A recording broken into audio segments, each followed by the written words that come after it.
the town hall. So we're going to go ahead and get started. We have a wonderful cast of some of DeKalb County's most important people that are assembled here this evening. These are individuals that provide many of the essential services that you receive here in DeKalb County. And of course, being your Super District 7 Commissioner, I am Lorraine Cochran-Johnson. I receive emails and I consider myself on the front line between the county and our various departments. I decided to do an entire town hall this evening devoted to service delivery. I have received quite a few questions. We have sent those on to each respective department so they can be answered because COVID has changed a lot here in DeKalb. Many of our services are not delivered in the manner that they were pre-COVID. So I want everyone in DeKalb County to understand how each department is currently running, what our standard protocols are, and you'll also receive some very important updates tonight on our SPLOST, our Special Purpose Local Option Sales Tax, which is responsible for the resurfacing of the roads that you are seeing taking place, primarily in South and unincorporated DeKalb. We just broke ground on our first vertical building as a result of SPLOST, and that is Fire Station number 7. So at this time, I'm going to go ahead and introduce, of course, you know me, your Commissioner Lorraine Cochran-Johnson. Also tonight, serving on our panel, we have Mr. Tim Hardy. Mr. Hardy is the Director of DeKalb County Code Enforcement. Thank you for joining us, Mr. Hardy. Also, we have Allison Weisinger. She is the Director of DeKalb County Public Libraries. And thank you so much for joining us, Allison. We have Mr. Alan Mitchell. Mr. Mitchell is the Director of DeKalb County Community Development. We also have Mr. Damon Scott, and he is the Director of DeKalb County Human Services. We have our Chief, Mirtha Ramos, of course, Chief of Police for DeKalb County Police Department. We have Miss Peggy Allen. She is our Director of Roads and Drainage. We have Miss Tracy Hutchinson. Ms. Hutchinson is our Director of DeKalb County Sanitation. And we have Mr. Chris Kingsbury, and he is the Program Manager for the DeKalb County SPLOST program. So thank you all for joining us here this evening. Let's see, I do have Mr. Hardy now in queue. And we are going to start with you, Mr. Hardy. It's my understanding that you do have a presentation, and immediately following, we will go directly into the Q&A, the questions that we've received. So thank you for joining us. And at this time, Allison, if necessary, please allow Mr. Hardy to take control of the screen. And Mr. Hardy, you are on mute. So if you would also come off of mute. All right. Thank you. So I think Allison has this, the presentation there. I can see it on the screen now. And thank you, Allison. For those of you I haven't met, my name is Tim Hardy. I am the Deputy Director for Code Compliance for DeKalb County. I've been in my position now for a little over 2 years. When the COVID health emergency started, we were all asked to develop a critical staffing plan, just so we could figure out a way to deliver the services that were essential, as well as keep our employees safe and actually to save lives. So what we did is we came up with a staggered schedule. We had about 38 people in the field at the time. We reduced that number daily to about 9. Sometimes we would be down to 7 or 8, just based on anybody that may be out for whatever reasons. What that allowed us to do is to deal with what we call priority type inspections on a daily basis. And that was very helpful for us. Again, the primary focus, of course, was to save lives. The first couple of screens, Allison, if you'll continue to move along, I'll start there. The first two are not applicable.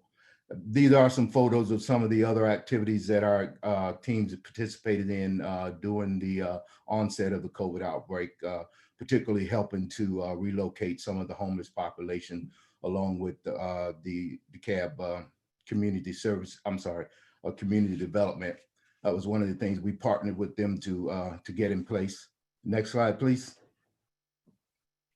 So again, we reduced our daily staff to about 8 to 9 individuals. Each of those teams handling what we call priority type inspections.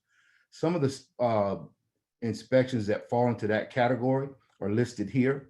Unsafe buildings and structures that are in danger or partially in danger of collapse. Unsafe equipment that may present a danger to the public or anybody in that immediate area. Rooming of boarding houses is on the top of that list as well, because sometimes we have people in those situations that may have some limited mobility, may have some disabilities, and are just disadvantaged, and we want to make sure that their quality of life remains high. Sewer leaks or contaminations, both on residential or non-residential properties. Water intrusion, which may make any of the units that are habitable uninhabitable. Building without a permit is a huge one. We get a lot of calls while we're in this environment where folks decide that they can't get their permits fast enough, so they decide to move forward with the building without getting the proper permits. That, of course, affects the property values of everybody around them, across the street, next door, and so on. Closing of vacant buildings and structures. We get hundreds of calls about buildings like this that are vacant. Some of them are open and accessible to unforced entry, and that's, again, is high on our priority list. Next slide, please. Just some general information here. Our building is located at 1807 Candler Road. The main contact numbers here, 404-687-3700. The 311 call center handles probably 90% of our calls these days. So when you call in, you get the 311 operator. They are very professional, very knowledgeable, and they will get your complaint logged in and get it to the right supervisor or area officer. Next slide. Some of them, the most commonly found violations that we deal with on a daily basis are what we call low-hanging fruit, and some of them can be the high weeds and grass or inoperative vehicles. Those type of violations, I will tell you honestly, there's a delay on inspecting those locations just because we're dealing with primarily with the priorities that I mentioned earlier. But we eventually get to them, but it just may not be as swift as we have been in the past or that we hope to be in the future. We get a lot of apartment calls these days. No heat, of course, when the weather was severely cold, and we're moving into our spring and summer months, and we'll start to get a lot of no air conditioner, people are uncomfortable, or just minor repairs that the apartment complexes are having a problem keeping up with, again, because of the COVID environment. And Next Mr. slide. Hardy, I hate to interject, but this will be somewhat interactive. As you're talking about the various code violations, if you will, we have 5 that are most common. And you mentioned 2 of those. Will you go through the 5 most common violations? Because sometimes we have residents who don't understand exactly what violations are. One that you didn't mention that I get a lot of calls concerning is cars being parked on grass. Also, we didn't talk about inoperable vehicles, because it's very important to me that our communities look like who we are. Professional, dignified, educated, hardworking people. And to everyone on this call, of course, as we are entering spring, the high grass is going to probably be an issue. Yep. Let's walk through those so people know what we are, what is in your wheelhouse, so to speak. Certainly, and I'll list those now. I think there's a couple of slides farther back that'll touch on a couple of those things you mentioned, such as inoperative vehicles and maybe parking on the grass. But the 5 most commonly found violations are the tall weeds and grass, particularly during the growing season, and that stretches anywhere from March to the end of September or sometimes into October here in the South, where we tend to have a little bit better weather. Parking on the grass, as you mentioned.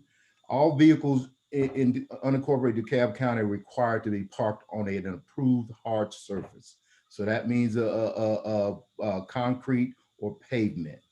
Some folks try to circumvent that requirement by having gravel placed on their yard and parking on that. Well, that's not permitted in DeKalb County, at least not today. I think back in maybe the late 80s, that was a permissible parking surface, but that's no longer the case. Another one is inoperative vehicles, or what we call unregistered vehicles. So there's a couple of different categories. You have that vehicle that's parked in the yard that does not run and does not have current tag decal and registration. It can actually work, but if it doesn't have a current tag on it, then it's considered inoperable because you cannot operate that vehicle on the roadway. So that's what makes it considered inoperable. Sometimes we get a lot of calls about folks working on their vehicles in their driveway or on their property. That's a commonly found violation as well. And there's pretty strict regulations as to who can work on the cars, when they can work on them. If you have a vehicle that you intend to keep, but it's in an inoperable state at this time, the only way you can keep that vehicle on the property is to park it in a garage in an enclosure with the door down. You can't cover it with a cover or try to hide it with other vehicles.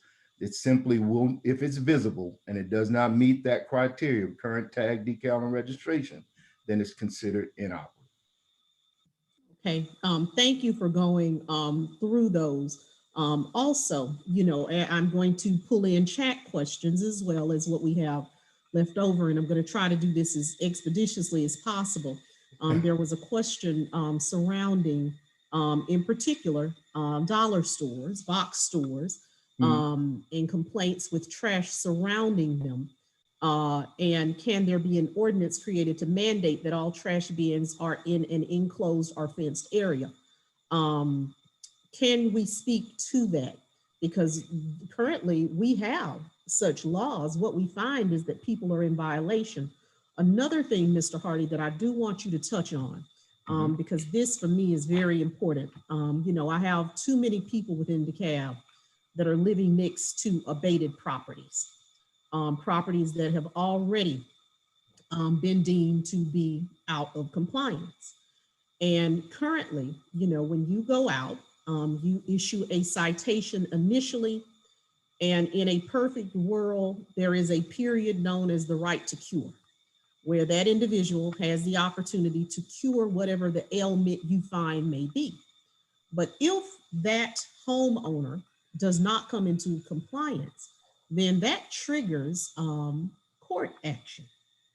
And currently, we have, of course, because of COVID, an extreme backlog of cases that are waiting to go into court. I have suggested to the administration that we create a website very similar to what we have with SPLOST that gives the address and the status so that property owners know. Because often I will receive emails concerning one property 3 to 4 times from other people within the community, because all they know is we see nothing happening here. Can you speak to that for me as well? Yes, ma'am, certainly. First of all, let me address just the terminology. Typically, the initial inspection or the very first inspection, or the first inspection in an extended period of time, there's what we call a notice of violation that's issued. That's when that right to cure period kicks in. Typically, it's anywhere from 10 to 15 days based on the severity of the violation. If that violation is not cured within that time period, that's when we issue what we call a court summons or a citation. That citation, according to the DeKalb regulations, has to be served personally on the responsible party or the owner of that property. So sometimes we get into a situation where we get repeated calls from neighbors about a property that's already in our queue, has been inspected, the cure period has passed, but we're simply trying to locate the responsible party or that owner to get citations served personally. That's a huge lift when you're talking about vacant and abandoned properties, because the people that have abandoned those properties typically don't want to be found. And our requirement is to actually serve them personally. If that doesn't happen, then we send it to our NREM coordinator or our NREM team, which is an action against the property itself. Those court cases are actually handled by our county attorney. It's a different avenue. It's a civil process that deals with the property itself, opposed to a quasi-criminal process that deals with the actual property owner when we take them to magistrate court. So those are kind of the differences in the terminology and the cure period, citation versus notice of violation. And you're right, since the judicial emergency was declared back in April, we have not had an opportunity to bring any of the interim cases to the courts because they simply were not putting them on a docket. I am very hopeful that that will change soon, since things are starting to get a little bit better in Georgia and folks are starting to get vaccinated, and we may be able to turn the corner and start having hearings in that regard. We have started to have the hearings on the criminal side back in September of 2020. So we do those hearings via Zoom in magistrate court to the tune of about 6 or 7 per docket. And there are 2 dockets every Tuesday, one at 9 o'clock, one at 2 o'clock. So I hope I've answered most of the questions, and I'm happy to expound on it if there's something a bit more specific you want to know. Understood. I'm going to let you continue with your presentation, but there are additional questions for you. Certainly. Next slide, Allison, please. One more. So yeah, this gets into some of the inoperative vehicle situations that we just discussed. No person shall park or permit anybody to park a motor vehicle except in an enclosed building on the premises, and then it lists the criteria. Unregistered, has expired registration, does not have a lawful tag or plate on the car. We mentioned building permits earlier.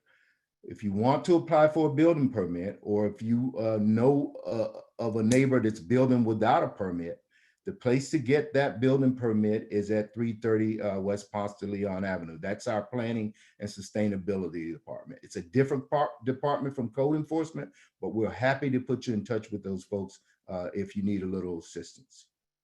Next slide, please. Other questions we get is, can I remain anonymous when I report a violation? A lot of our citizens hesitate to call in violations because some of them are simply afraid of their neighbors. So I am happy to report, you can report a violation without having to give your name or your contact information. Now that becomes difficult sometimes if the only place to see the violation is from your location. In that regard, then one of our officers would have to contact the caller or the reporting party to maybe gain access to their property so they can see the violation from the same vantage point that that person sees. How can I get a copy of my case? Most of the cases, if they've been completed or disposed, as the term we use, you can submit an open records request and you can get the information on that case. However, if that case is still an active case and there's a pending citation or pending court case, then that information would not be available to you until that case is completed. You have an opportunity to contact the solicitor's office, who's usually handling those cases at that point. They'll be happy to speak to you about it, but there's certain information on those cases that we just cannot reveal. Trying to see down here, can I get a copy of the ordinance? Yes, all of the DeKalb County's Code of Ordinances are online. It's www.municodes.com. Click on the state of Georgia, click on DeKalb County, and there's going to be a whole litany of codes that are enforced by both code enforcement, police, and in some instances, some of our other regulatory officers that are in watershed or planning and sustainability. Next slide, please. These are just, again, some of the most commonly found codes. The building permit codes is found, and the certificate of occupancy, I'm sorry, is found in the zoning ordinance. So is accessory buildings, fences, basketball goals. All of those regulations are found within the ordinance. Basketball goals are pretty tricky. We get a lot of calls on those. Typically, when the users place the goal so close to the public right of way that the play area is either in the street or in the right of way itself. That's a clear violation of the code. That goal can be back up on the property. It can be in the front yard. But as long as if the play area extends to the public right of way of the street, then you're in violation of the DeKalb codes. Next slide, please. Definition of family. With the onset of pad split and Airbnbs and a lot of the short-term rentals, and be quite frankly with you, some of the illegal rooming and boarding houses, the definition of family plays a large part in how we actually enforce that regulation. And what it says is a family is considered one or more individuals related by blood, marriage, adoption, or some other legal document, guardianship, things of that nature. Where you get outside of that family realm is that if you have more than 3 unrelated people in one single family dwelling unit, you're fine. The minute you reach that 4th person, then you're in violation of the definition of family according to DeKalb County. And that's where you see a lot of the rooming houses, where you'll walk into a unit and there may be 4 or 5 doors with numbers on them, locks on them, and none of these properties are registered. None of them have business license. So those are illegal rooming houses or boarding houses. Now, sometimes we'll get challenged based on the Fair Housing Act, but we're usually in a pretty good position or legal standing when we're enforcing these codes. And Mr. Hardy, I'd just like to say to that, and to anyone that's on this call who is aware of pad splits that are operating in your community, if you will just email me with that address. I would like to say that we've been quite successful in this area. I'm not sure if Ms. Job, one of our community activists, is on the phone, but in 2019, there was an attempt at the Gold Dome to redefine family. And it was being presented in an effort to allow pad splits so that we could not enforce our laws. So do know that we're very active in this area, and I commend you, Mr. Hardy, because some of these cases aren't the easiest to prove, but just write us and we will certainly act upon it. Now, one thing too that I'm gonna, Ms. Dawn Foster, I know that we do street sweeps, and those are generally in relation to our businesses. And I know the streets that we have already swept, but she is making a suggestion of neighborhood sweeps. So I just want you to put that hat in your feather, because at this time, you know, and for me, you know, it's a precarious situation because I'm concerned with the health and safety of everyone on this call, including myself. But, you know, I do look forward to the day when we're operating at 100% capacity, because there was another question as to with us operating between 7 and 9 people daily, as opposed to 38. What can that 38 do? Is it possible that we can have a conversation with CEO, and those 30, the remaining, we'll say 20 are actually put in the street and assigned to, just because that's not a health violation. So maybe there are some things that we can carry back to the administration, because I just, you know, I'm very fearful of where we'll end up, because unfortunately we just have not been able to be as active as we have been with the parameters that we have in place. So I'll let you finish from there, Mr. Hardy. No, and I'd like to address a couple of things that you just mentioned.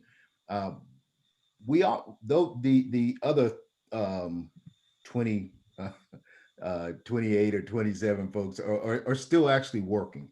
We also have what we call a remote inspection day. So that's another day that each team has added to their normal work schedule. And it's a situation where they don't have to come into the building, which is a huge problem with the entire staff being there. So these folks come, they get their vehicles, or in some cases, they actually take their vehicles home, but they go out and they do just that. They do what we call remote inspections. But I will tell you, Commissioner, and I will tell the audience as well, uh, we're still chasing those other what we call non-priority complaints on those remote days. So there's still the high weeds and grass, there's still the junk vehicles, there's still the parking on the grass, there's still the commercial vehicles parking in a residential. So all of those complaints that continue to come in to a tune of about 800 a month, that fills the plate.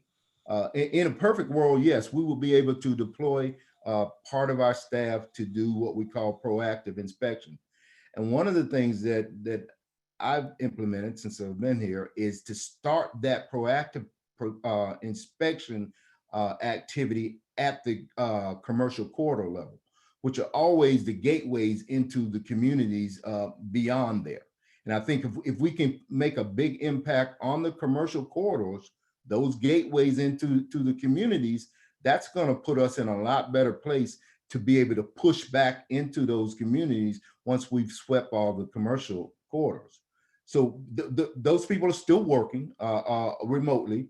Another thing we're going to add, or we'll add probably within the next 30 days, is the Saturday inspections. We've gotten away from the Saturday inspections just because our teams needed to be divided up on a 5-day work basis. Well, now we're going to start to have some on-call people, 2, maybe 3 on a Saturday inspection, because as the weather gets warmer, we'll start dealing with a lot of what we call transient sales, a lot of the illegal barbecue stands set up, or folks selling whatever kind of wares on the corner without any business license or without any approval. So that activity will increase. So we have a strategy to actually address that as well. Next slide. Thank you. This is the last slide. It's just some important numbers of other agencies that you can call. You can give us a call or email our office, and we'll be happy to share this list with you. That pretty much wraps up the presentation. I'm happy to answer any additional questions. Okay. At this time, I will go directly to the questions that were submitted. And it regards high priority and who determines or deems what calls to code enforcement is considered high priority. What constitutes a high priority complaint, and when can we expect that non-priority complaints will be given attention? Okay, so as a deputy director, that's my call as to what we consider high priority. What we focus on are those violations that are reported that have some life, health, or safety impact. And the list of high priority violations that I gave earlier, which is unsafe buildings, unsafe equipment, rooming and boarding houses that are illegal, sewer leaks, water intrusion, contamination, building without a permit, closing of vacant structures. That's the list of priority type inspections. In my 22 years of code enforcing, those are pretty consistent as it relates to health and safety related type activities. Anything on that list could actually result in someone being hurt or injured or hospitalized. That's how we make those priorities. As far as the non-priority cases, that's what happens on the remote inspections days. That officer goes back to their queue, they look at everything that's in there, and they start to dwindle that list down. And believe me, it's a long list. We could do much better, and we will, but in this environment, we just think that that's the best approach to keep our people safe and working every day. Because if we lose someone to COVID on one day, now we only lose 8 or 9 people opposed to 38 people. That's our thinking, because a lot of the activity requires our officers to be in the office, printing pictures, doing research, things that they just can't do remotely. So that's our focus. That's the strategy. And yes, that's my call for the most part, what the priority inspections are. And also let me say, Mr. Hardy, because you said something, and I guess, I'm learning something as well here tonight, because code enforcement has always been responsive. Initially, I know when I joined the Board of Commissioners in 2019, a call was necessary to spur action. Besides, of course, the streets, the sweeps that you do in business quarters. But this particular individual asks what is being done proactively, because, I've always been an advocate, and I'm one of your biggest fans, because I see the volume of what you deal with, the volume. And, many things I say, we didn't get here overnight. You walked into a situation, and, if anyone wants to know, Google, and you'll better understand the history there. But they wanted to know, what are we doing to be proactive instead of being responsive? And you are indicating here tonight that officers who are not in the field are actually engaging in routine community sweeps. Is that correct? When you say routine community sweeps, no ma'am, not routine community sweeps. That when the officers are not in the field on their priority inspection day, they're doing what we call remote inspections. But those remote inspections entail those non-priority cases that the question the caller asked. When are we getting to those non-priority cases? That's when we try to address those non-priority cases on the remote inspection days. What we are sweeping, not as often as we were pre-COVID, are the commercial corridor. That's the proactive inspection arm of our division. We also have what our hotel motel inspection team, which routinely sweeps various locations, and our multifamily team, which routinely will do what we call comprehensive inspections of locations. But I will tell you, when it comes to the hotel motel or the multifamily, one sweep will usually entail one location, because you're talking about an apartment complex with 300 to 500 units, which is pretty extensive when you're talking about a team of 7 or 8 people. So from a sweep standpoint on the community level, we just haven't got there yet, primarily because we're chasing complaints. Again, we get up to 800 or so complaints a month. And with COVID, we're not able to quickly get to what we call the non-priority stuff, because we're continuing to handle the priority stuff with a reduced staff. But again, we can do better. And once we're, back to quote normal, or the new normal, we will do better. But that's it in a nutshell, as far as how we're operating and how we intend to operate in the future. So getting to— Understood. And let me say also, there's 2 questions here concerning mowing of landscape medians. And in PWI, 2 weeks ago, we approved the contract for the mowing that will begin in April. And there will be 6 rounds of mowing along all of our major areas. And it does include a herbicide. The one thing that I have requested in PWI as the chair of that committee is that we look at ways to create more sustainable environments. City of Decatur has done an excellent job of creating landscapes that do not require the mowing, because I would love to see us move away from mowing so that we have a good environment year round. Also, I do want to emphasize, it does include herbicide, but I've also asked, there's a difference between cutting grass and manicuring a lawn. And our medians aren't being manicured. You don't see the edging and so forth. So this is also an issue that I have raised. So in the realizing the essence of time, we're going to go ahead and move into the second presenter, and that is going to be Mr. Alan Mitchell. Mr. Mitchell, I'll allow you at this time because I know we won't be able to get to everyone because Mr. Hardy, we're at 6:38. But code compliance is probably it is the major area that I receive the calls in. So if we can at this time, let's move on over to Mr. Mitchell.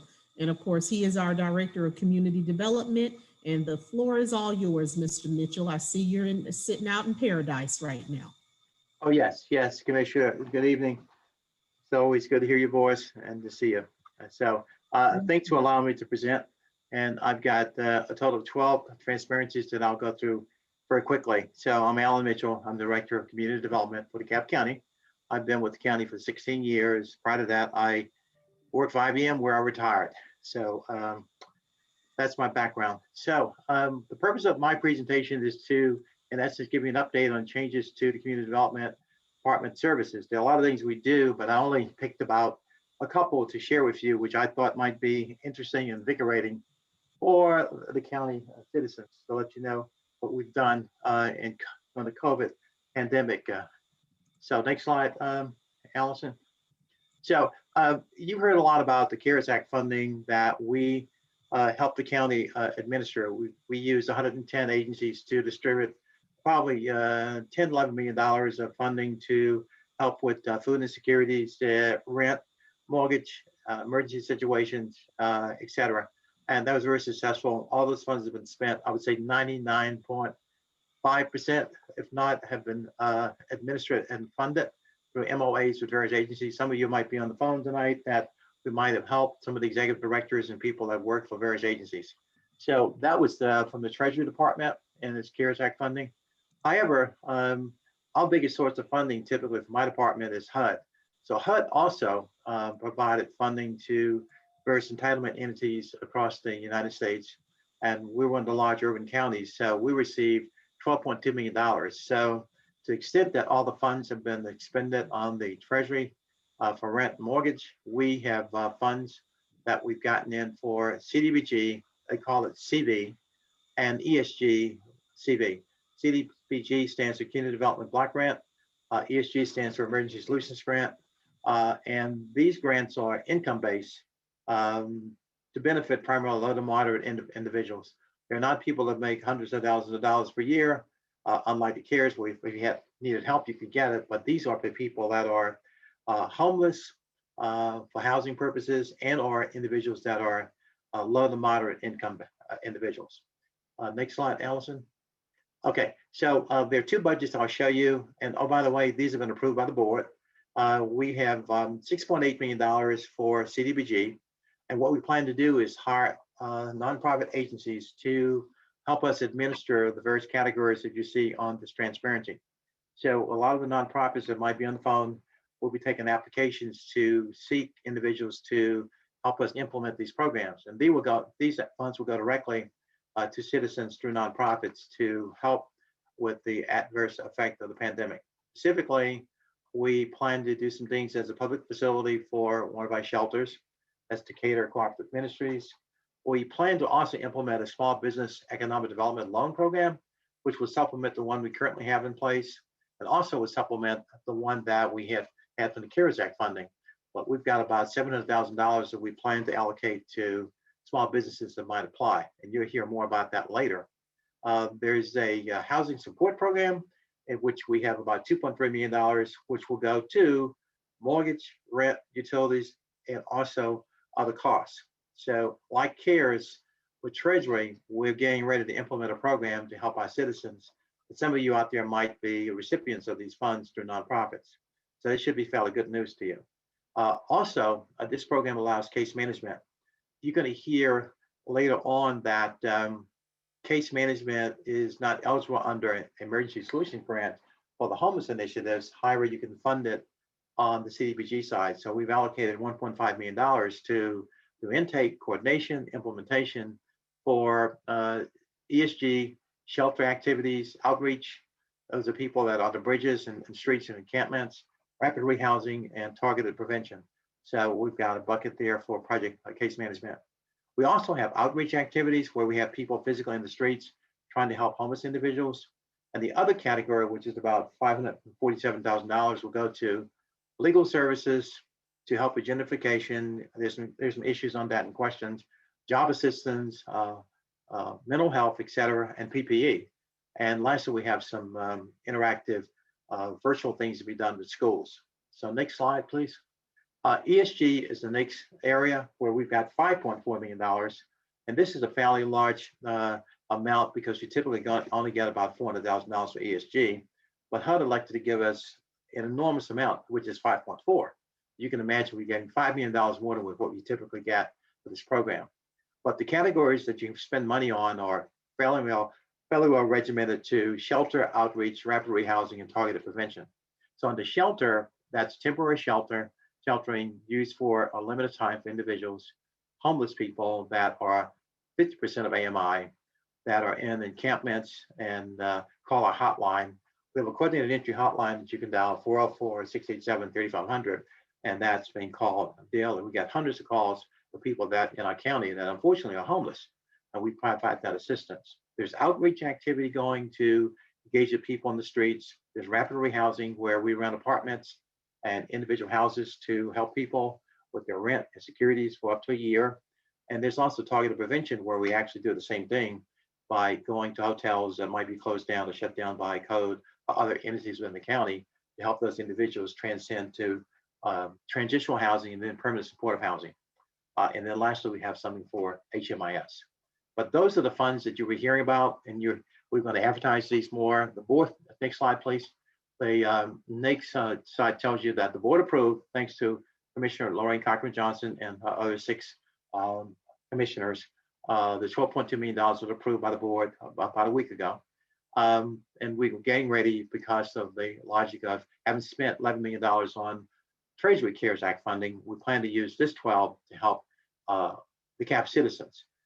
The other thing we care a lot about is businesses that need help. So again, as I said earlier, this program allows for us to be able to provide small business loans. As you can imagine, we get a lot of calls from people needing help. So the new news is that we're here to help, and we'll have these programs effectively up and running in a couple of weeks. And so we've got an experienced project management team on my staff. And also we have a huge inventory of nonprofits that are efficient, that helped us during the initiation of the pandemic through our original programs. In fact, we had 110 nonprofits. So we will not use that quantity of nonprofits going forward, but we will pick some of the best of breed nonprofits to help us implement the program. So that's it for what's going on in the HUD CARES Act initiatives. Next, transparency. Next thing is that currently we have a town hall meeting, or in essence, it's going to be a public hearing going on as we speak. My staff is on a different Zoom call getting input through a public hearing for the 2021 plan. This is about a $7 million offering where we typically provide to the DeKalb County citizens and other entities to apply for CDBG, ESG, and home funds. We typically get about $7.5 million from HUD, which we've got allocated. And we have a deadline for applications for those of you who might be interested is March 31st. So on our website, there's a lot of information about the application that you can submit to us, but it has to be done by the 31st. We've had technical assistance workshops conducted via Zoom early in the month. And so those of you who are interested, can call our office and we can give you an update as to how to apply. But just to make you aware of that. Next slide. And in order to apply, this slide gives you a sense of the website.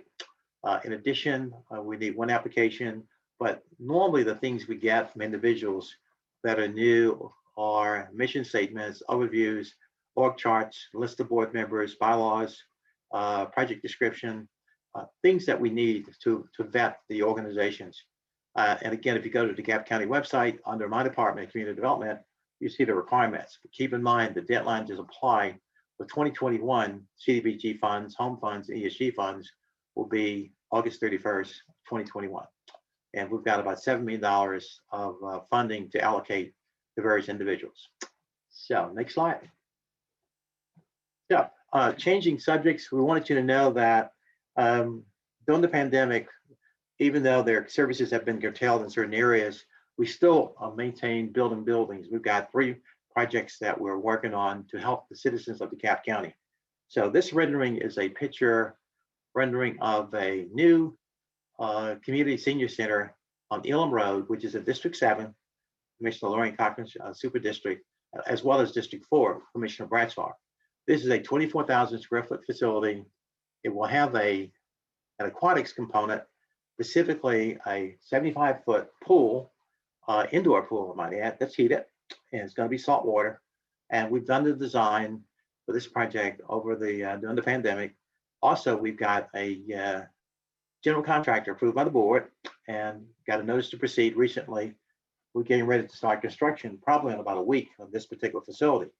South Harrison up to Elam, make a left, and the 23 acres we have to build this facility will be there. And it's going to connect to Harrison Park. Again, for the community, for the folks that we love, this facility will be one of the premier facilities that you can have access to over to perpetuity, because it's going to be fairly significant. It's going to be not as big as Blue Walker, but it's going to be a lot bigger than the other 3 senior centers we've built recently.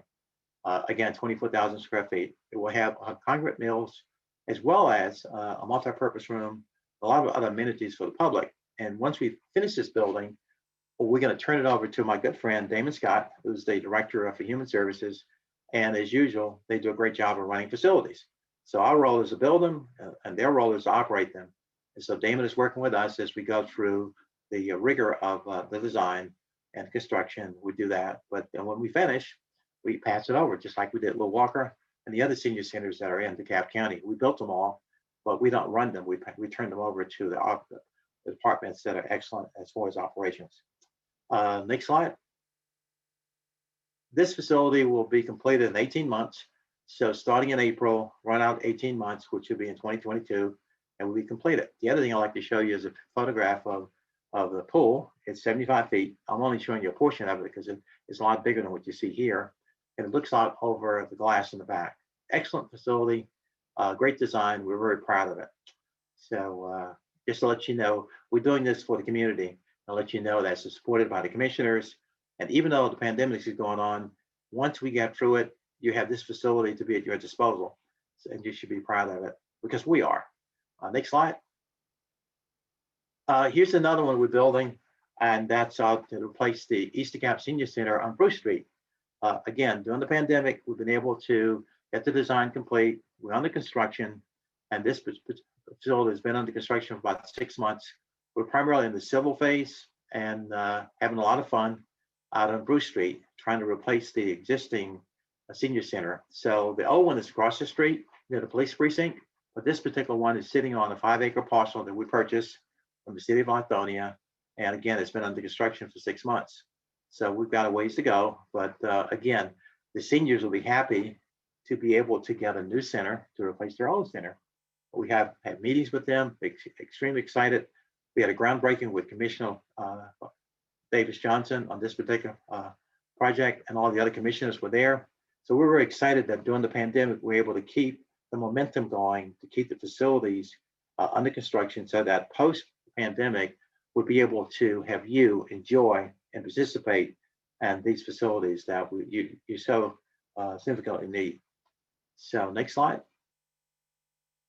And this is a drone view of what it looks like if you go up high to take a look at it. So obviously a multi-purpose room, kitchens. Damon's staff who are in this building as well, Damon Scott, Human Services, will sit in the middle. The area you see there, the staff is in the middle, but the balance of the building is dedicated to seniors. This does not have a pool, but it is valid. It's 16,000 square feet, and will accommodate classrooms, eating facilities, lounges, the course TVs mounted throughout the building, internet stations at their disposal, restrooms, etc. A very well laid out facility, state of the art, and we're very excited that we'll be able to give the community this particular project. Next transparency. This is my last one, and I'll be done. Also, one of the projects that's been under construction for the community is Toby Grant. Toby Grant was an African-American philanthropist and donated a lot of land to the county out in Clarkson. And so we're currently under construction. This building is, the CMU is up, and we're putting steel on the building as we speak. But we plan to finish this building by the end of this year. It's a 24,000 square foot intergenerational center with a basketball court and a gymnasium. And this is significant. This is a fairly large project. We did the design, been under construction during the pandemic. We maintain social distances. We adhere to all the CDC protocols, but momentum had us in our favor to be able to get this building up. And I plan to complete this by the end of the year. When you see this, you're going to be very excited because you'll be able to participate in various programs. Allison, who will come up next after me, will have 2,000 square feet to have a library up front. Parks will run this facility when we finish it, and they will be able to conduct the programming for the recreational areas that we surely love and what Parks does as a profession, and more than adequate parking. So we're very proud of this facility. There's underground utilities, which is because the site was very small, but again, we're proud of this facility, and again, it's for you, the community. So excited again that we kept this going during the pandemic. So with that, I'll pause, Commissioner, and come back. You're on mute. Thank you so much, Mr. Mitchell. I'm sitting here and I'm trying to multitask. There were two specific questions that I wanted to make sure you had the opportunity to answer. I'd like to thank you because I know that you have overseen our demolitions. And in 2019, we demolished over 200 structures. And currently, how many are on roster? I know in 2020, because of COVID, prior to March, we were only able to demolish 4. But can you give any update on how many buildings are yet to be demolished that have already been 100% abated? Sure, I can do that. That's a great question. So a long answer though. We did a study, which is called a comprehensive property condition survey. We did that in order to be able to enable the code enforcement team. They're our buddies, they're our friends. So as Tim indicated earlier, he has limited resources. So we took the effort of hiring a firm to do a thorough analysis of all that unincorporated DeKalb. There are 139,000 parcels. So we accomplished taking photographs, 100 megapixel of 139,000 properties in DeKalb County. So if you're on this call, we have taken a picture of your house, okay, with a video camera. So just to let you know. But having done that, we're able to categorize those properties that are 0s to 5s. 5s are the worst, which means that they're subject to fire, building collapse, in really bad shape. They will definitely have to be demolished, followed by the 4s. The 4s and 5s amount to probably slightly under 200 properties that we've identified. Those properties have been provided to Tim and his staff. And once the court systems open up, we'll start the adjudication process to work on those. So they've had boots on the ground looking at all the properties. Also, priority 3s get to be a lot higher. The total amount between 5s down to 1s are about 5,000 properties that have issues. A 1 would be grass and debris, and a 5 would be it's been burned and the structure's getting ready to collapse. It's a huge safety problem. So we know exactly where all the blight is in DeKalb County. Again, we have photographs. We know the dimensions. Code enforcement has access to the data that we put together, and we're ready to go. We just need the court system to open up. So we can tell you any blighted property in DeKalb County, we have a plan to effectively eradicate blight with our task force. So we've done a yeoman's job of being able to do that, and we're ready to go. We're in lockstep with code, and we work very closely together. We like working with our buddies. So we've got our arms around it. I hope that helps. It does. The last question that I have for you relates to our homeless population. I know that Ms. Melvia Richards is the person who directly is responsible for dealing with our homeless population. But there was a question as to what are the plans and how are we currently dealing with our homeless community. And I could have probably gone into it, but since it falls within your purview, if you would please provide an answer for us. Yes, I would love to do that. So let me frame homelessness. First of all, it's a resource-driven component We have a lot of efforts underway. We have a continuum of care board, we call it the COC, which is made up of for-profit, nonprofit, faith-based, government, state government, county government, entities, and citizens, formerly homeless people, to sit on the board.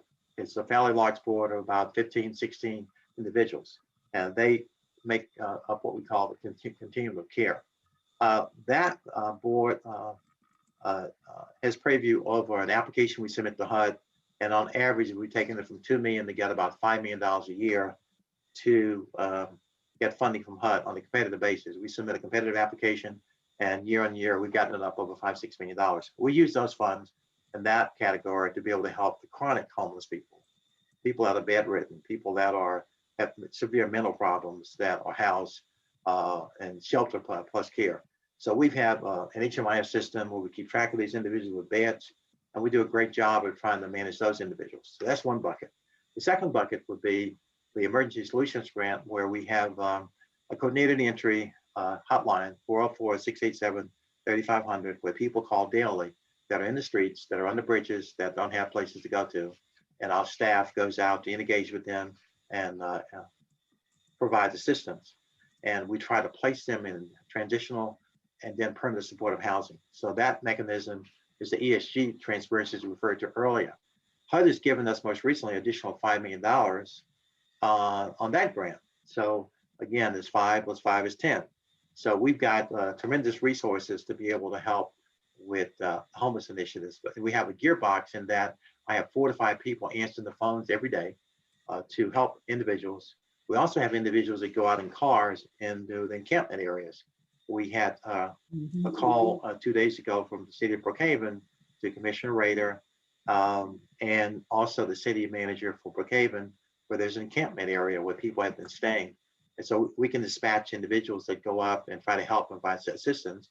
And also public safety works along with us to make sure when they go, they're safe.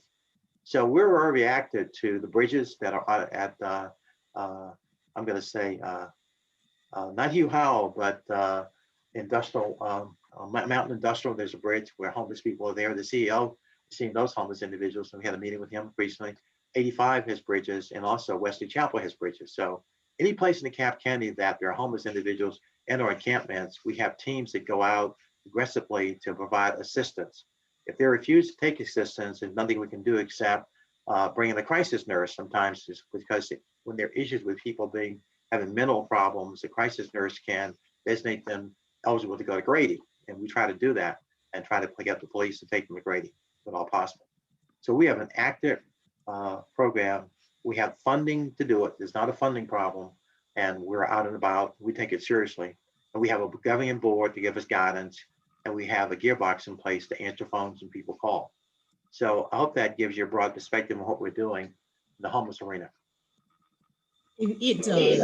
And I know that you and I have worked on projects ranging from Doraville, where we had to locate an entire community of seniors from Silverleaf. And I thank you for what you're doing in that area. At this time, only because of time, we're going to go ahead and move into the next presentation in hopes that we're able to get down the list. Allison, I know you're present, and I also know that there are some that are on this call that had some time constraint. Is there another individual that needed to be off of this call early? Because I would like to give them the opportunity to speak first. Okay, yeah. Well, I see, Allison, is there a response before we go into this presentation?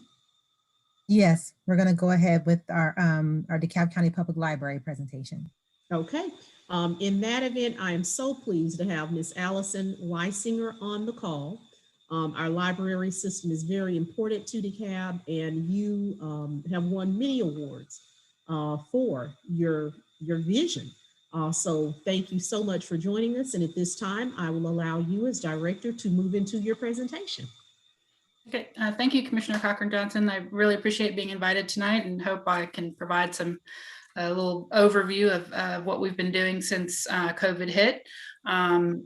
it's been a year since the branches were open for patrons to come in, but that doesn't mean we've stopped providing services.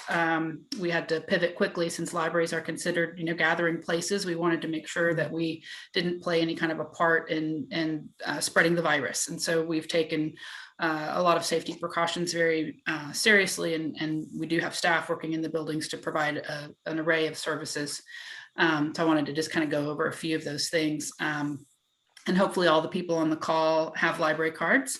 Any resident in DeKalb County can get a library card and use all 23 branches in the system. And so we hope if you don't have a card, maybe you'll hear something tonight that makes you think, maybe I need to get myself a card, or get a card for my kid, or encourage neighbors or friends to get cards.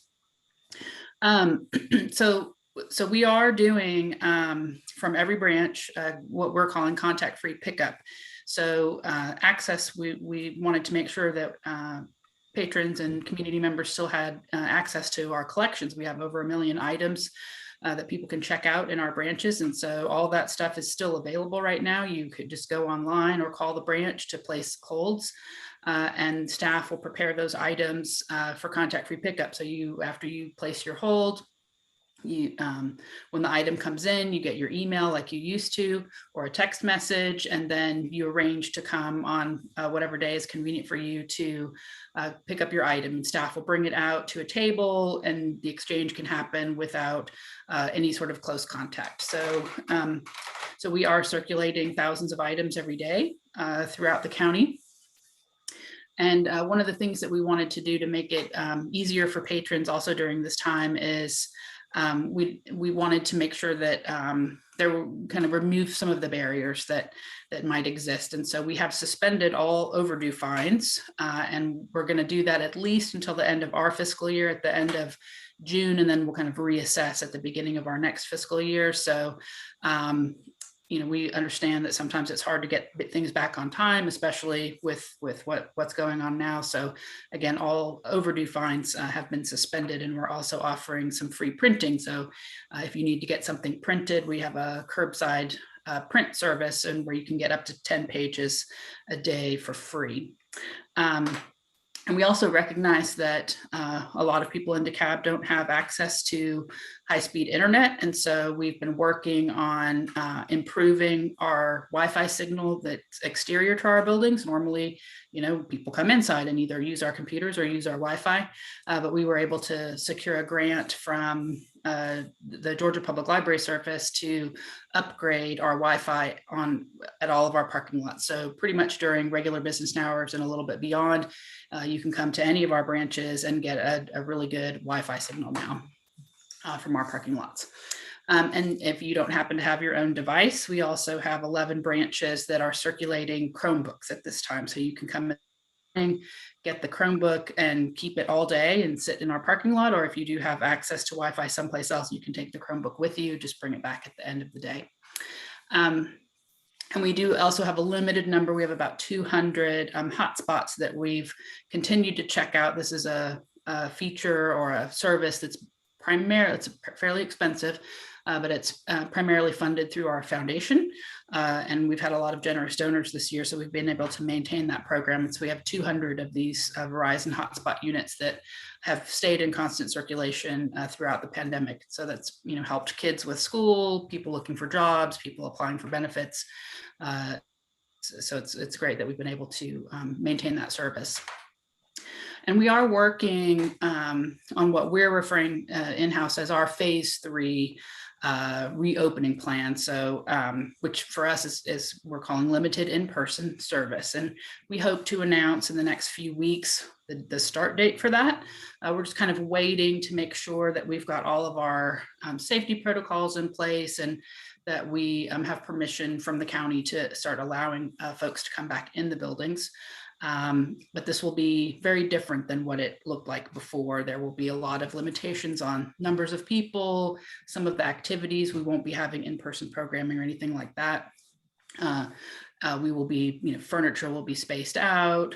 the time that people are in the building will ask to be limited, and then just the number of people in general will be limited in the buildings, because we are also, many of our staff workspaces are very compact, and so to maintain social distancing, we have our staff kind of divided into teams, and they're working different hours in the buildings.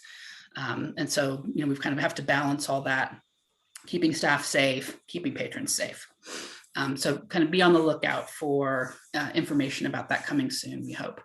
And we know that, not everybody wants physical books. A lot of people want ebooks, and ebooks have actually, and e-content has been a great opportunity for us during the pandemic. And we've actually shifted some of our funding from print into electronic resources so that we could, because we did see a pretty heavy uptick, probably about a 30% increase in people using some of our digital services. So and if you haven't checked out our website, which is dekalblibrary.org, I recommend that you go visit.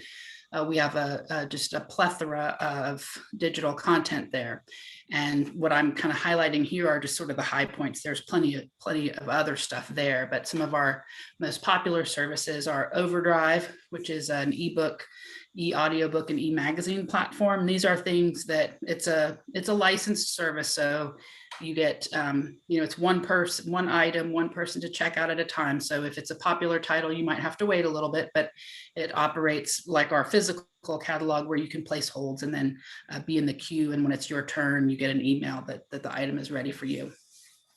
And then we did add a new product called Hoopla, and that's an instant access product. So if there's a particular book there, it's unlimited. So 100 people could use it, or 10 people could use it, but you'll have instant access to it at that moment when you see it. And this Hoopla website has ebooks, it has movies, it has TV shows, comic books, and music. And there's a lot of stuff there to discover. So again, I recommend that you use that or take a look at that. We also have a content database called Press Reader, and it's an online collection of newspapers and magazines. And it's not only items in English and from America, it's stuff from all over the world. And it also, one of the highlights of this product is that and it's not like a database of old articles. It's, if you log in, you get a digital version of the AJC that you can read for free, essentially, because the library has bought this on your behalf. So, which is great to keep up with the local news. And then we also have a subscription to the New York Times. So you can go, as you go through our website, we can give you, it gives you a little code, an access code every day that then diverts you over to the New York Times through a special portal that we have set up so that you can access the content of New York Times. If you're normally just going to the New York Times website, they start cutting you off after you've read 10 articles. If you go through our website, you're not going to get cut off. And then the other thing I recommend from our website is our calendar of events. So we're not having in-person story times or in-person book groups or things like that anymore, but every program that has been able to kind of work in a virtual environment, we've tried to translate into that environment. So we do have our youth services librarians are doing live story times every week. We have craft programs with demonstrations where even now we have some friends groups who are funding where you can actually arrange to pick up the supplies for the craft program at a branch and then go home and watch the video with the program and work along with the craft. We have these items for children and for adults. We're doing our book discussion groups for kids and adults also via different Zoom. We're using Google. We're using other online platforms to do our book discussions. And then our Georgia Center for the Book Author Program has also continued. So we continue to present virtual author programs, and these are live presentations from authors all over the country with then interactive chat and Q&A at the end. And so one of the best ways to find out about what's going on is by checking on our website. We do have a full-time website manager who's updating content all the time. And then we also have a pretty heavy presence on Facebook and Instagram and a little bit on Twitter too. So if you like us on Facebook or Instagram, you can also find out about a lot of the things that are going on. So that's kind of it in a nutshell. We've got, again, there's in print and digitally, and we're again trying to make sure that some of our programs are still available even in the virtual format, and we're very much looking forward to herd immunity so that we can really get back to where we were a year ago, doing all of our programs and having literally thousands of people visit us every day. And thank you so much for the update. We've had comments from individuals already saying that they were unaware of some of the services. Thank you for the services that you are offering. The checkout of the Chromebooks right now, I think has been excellent, as well as extending the internet capabilities so that individuals can literally drive into those parking lots. So please, share this information with your neighbors and others. The only question that I have that I believe we would pose is, do we have a time frame at this point, Ms. Leisinger, as to when the libraries will fully open? To my knowledge, no date has been set, but the question was posed, so I did want to ask that question. Yeah, so we're actively working on this, and we have developed our plan. We've gone over it with all of our staff, so they're very familiar with what we're planning on doing, and we wanted to make sure we gave them ample opportunity to ask questions and offer suggestions and help improve the processes, because they're they want to stay safe for themselves. They want to stay safe for our patrons and for their families, and so we're being very, very cautious and very deliberate about what we're trying to do. And we have made a series of branch visits to make sure that we've kind of got all of our furniture spacing correct. And we're just now working with county administration to get permission to move forward with that. And I don't really want to say a date, just because then if things don't go with, we're also watching the infection rates very closely right now, monitoring how many of our staff members are getting vaccinated, and things are looking, they're looking much better now than they were 2 months ago, and they seem to be headed in the right direction. And I think if things continue to do that, it would be, sometime this spring, we will start that opening process. And then again, as the situation gets better and better, we'll keep adding back services to hopefully at some point, it will be like it was, before the pandemic. Understood. And with the school system preparing to start, I expect that we are moving progressively in that way. Thank you so much for taking the time to provide this update. I appreciate all you do as a partner here in DeKalb. And we are going to move into the next presentation.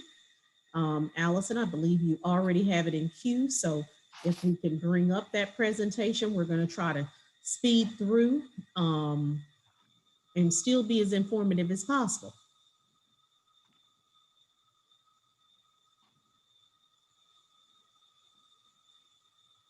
Okay, and next we have Mr. Chris Kingsbury. And of course, he is the DeKalb County Administrator for SPLOST, which is our special purpose, local option sales tax. SPLOST is really important to us.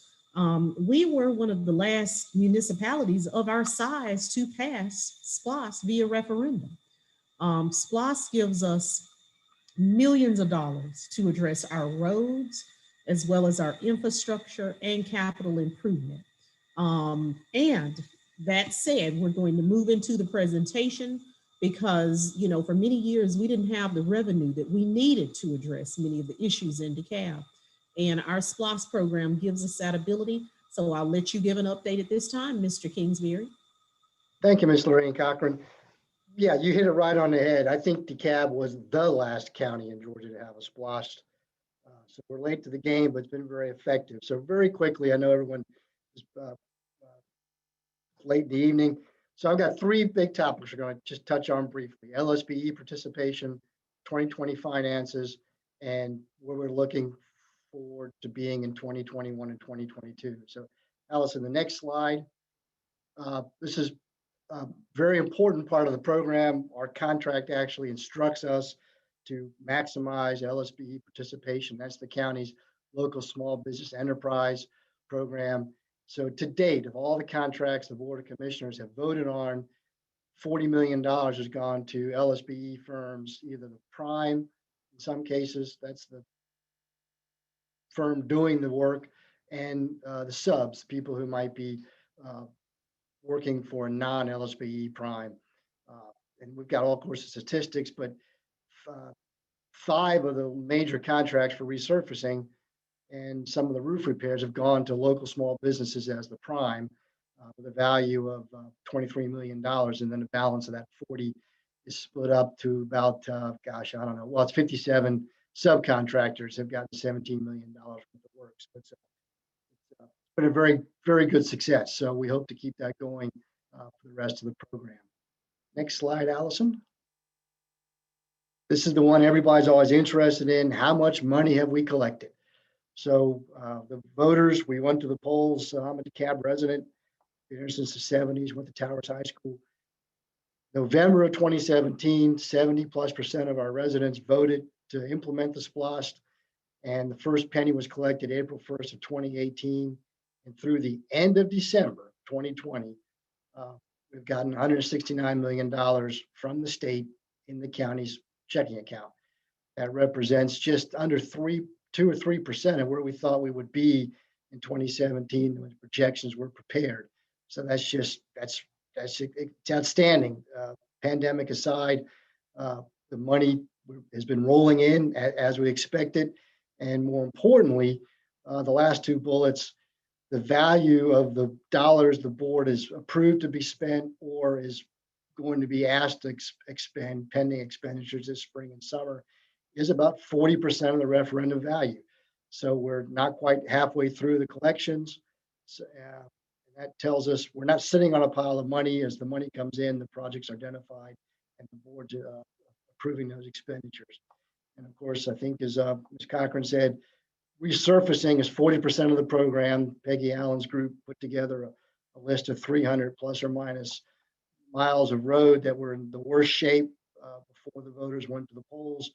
And with the most recent contract awarded, we're at 150 miles of either completed or underway. And there's another 50 miles in purchasing now that we hit the street this spring, as we say, for bids. So if we didn't do anything else by the end of this year, spring of 2022, we will resurface 200 miles of road. And let me also say, Mr. Kingsbury, for anyone who's a part of this call, you can visit us at DeKalbCountyGA.gov. Immediately on the homepage, you will see SPLOST. Right, Joe Penny's there. Perfect. Yes. Yes, the penny is there. You can click that SPLOST button. It will carry you over to our project map. Everything in green is a part of that 120 miles that has already been resurfaced. Anything that is blue is in progress. Anything that is red has been identified as road that needs and will be resurfaced. So know that it is in queue, because I received many emails and inquiries as to when will my road be resurfaced. But if you will visit that website, it will tell you. And I'd also like to add, Mr. Kingsbury, that after we receive SPLOST and begin the implementation and utilization of these dollars, we now have a grading system for every road in DeKalb County. Prior to the implementation of SPLOST, the decisions were just made as to which roads are resurfaced. And that's why many of you who may be on this call is seeing the greatest amount of activity in South and unincorporated DeKalb, because as the roads were graded, that's where we found the greatest need for resurfacing. So do know that we now have a very fair and equitable system in place.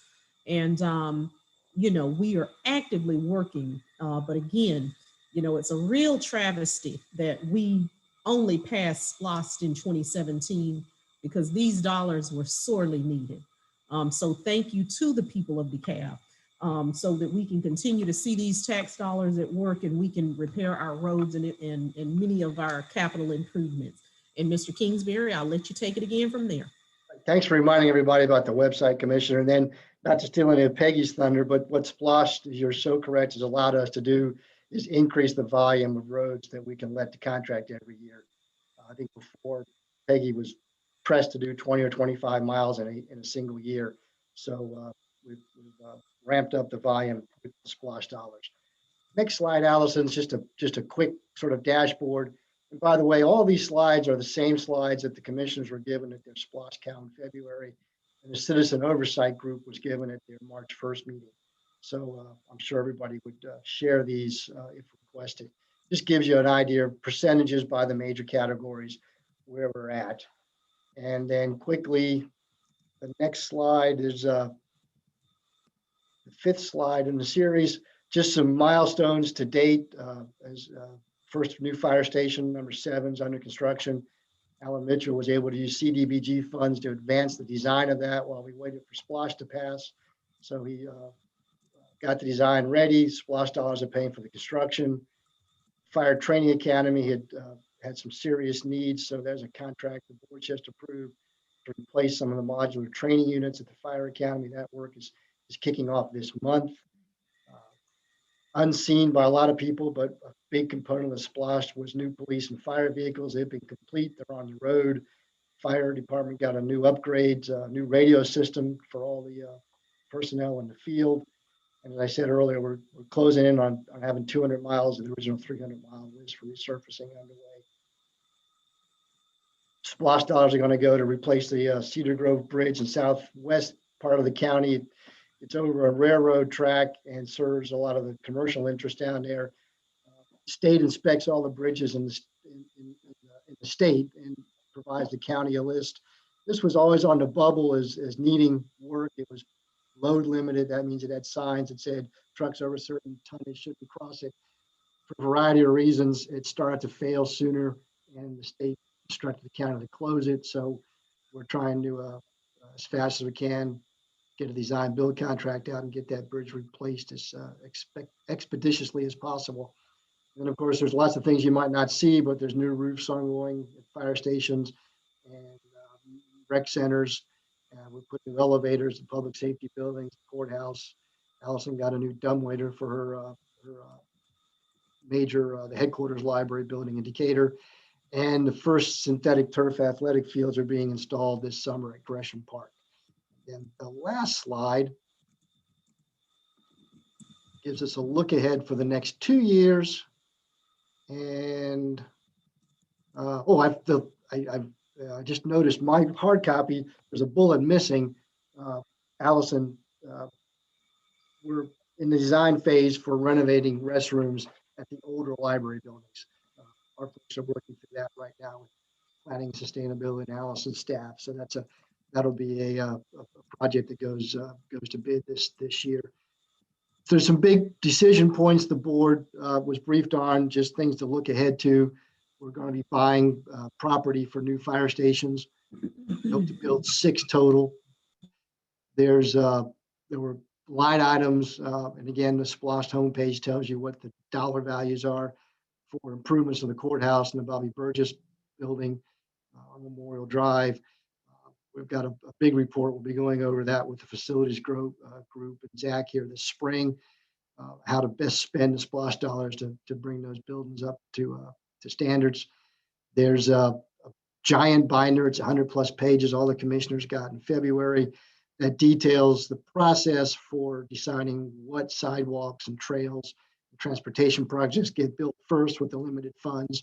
And we'll be working through those details in the coming months. And a similar document will be presented to the board in April for the remainder of the budget for the recreation facilities, new fields and shelters and so forth. And then there's a small but important line item. CIDs, community improvement districts, are self-taxing. They generate some money on their own, but there's some Splosh dollars that are available to help them leverage construction funds, for instance, from other sources. So as we're approach the halfway point of the program, I think I'm proud to say it's been a very effective program, and the board's been great to work with us. And as I said, the most important thing I think the citizens need to remember is the Pat yourself on the back for voting for the penny, but more importantly, the pennies aren't sitting in the bank, the piggy bank. We empty it out as fast as we fill it up to get things done. That's my report, Ms. Cochran. Thank you so much. Let me say, I've noticed in the chat, many individuals have said, if my road isn't on the list, how do I go about getting it on the list? Let me say that you can request a special assessment of your road, but what we have done is institute a very fair process now, and we are seeing the fruits of that labor as we're driving the roads now within many of our communities. Each road has a grade that has been assigned, and that grade is determined. And we do have Miss Peggy Allen, our director of roads and drainage, and she can speak to this even more. But you can, of course, write my office, and I will check the status of your road. And if it is not listed, then we can have the conversation. However, it's not a conversation that gets you on the priority list. It is determined by a group of professionals that have graded every road in DeKalb County. So I just wanted to make that very clear. And again, thank you so much, Mr. Kingsbury, for giving the update. There was a question here from someone saying that along a particular McAfee Road, there's several areas that need to be repaired. If you would be so kind as just to send me an email with it's hopefully something more specific along the lines of an address or then I will get this on our list for review and action. So thank you so much, Mr. Kingsbury. I sincerely appreciate you tonight. And in the spirit of completion, we are now going over to Human Services. So let's go ahead and queue up Mr. Damon Scott. Mr. Scott, I know that you've been very busy. Because as a result of COVID, we are feeding many seniors at this time. And you spearhead all of those efforts for the county. And of course, you assist us with home repairs. There's something you do. So let's have that conversation at this time, and you can move into your presentation. Thank you so much, Commissioner Cochran-Johnson, and thank you for your continued support of Human Services. Always a pleasure, and I really appreciate your invitation for us to talk about what we've been doing during COVID. Slide, please.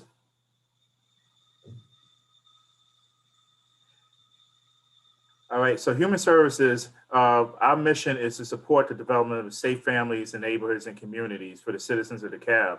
And our services extend from birth to end of life. Slide, please.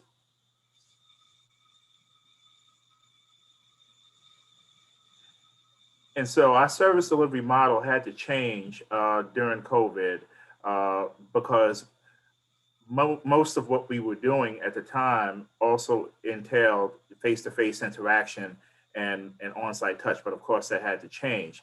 But Human Services is a one-stop shop for seniors, individuals, children, and families for direct services and referrals. And we touch about 30,000 persons annually. Next slide, please.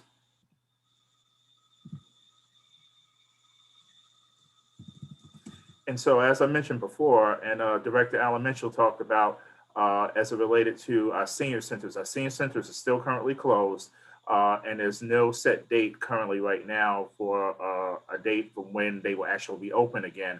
But because of COVID, with our service delivery model, we had to do an about face and shift and move to a whole nother way of doing business in the spur of the moment. And one of the first things we did was planned outreach.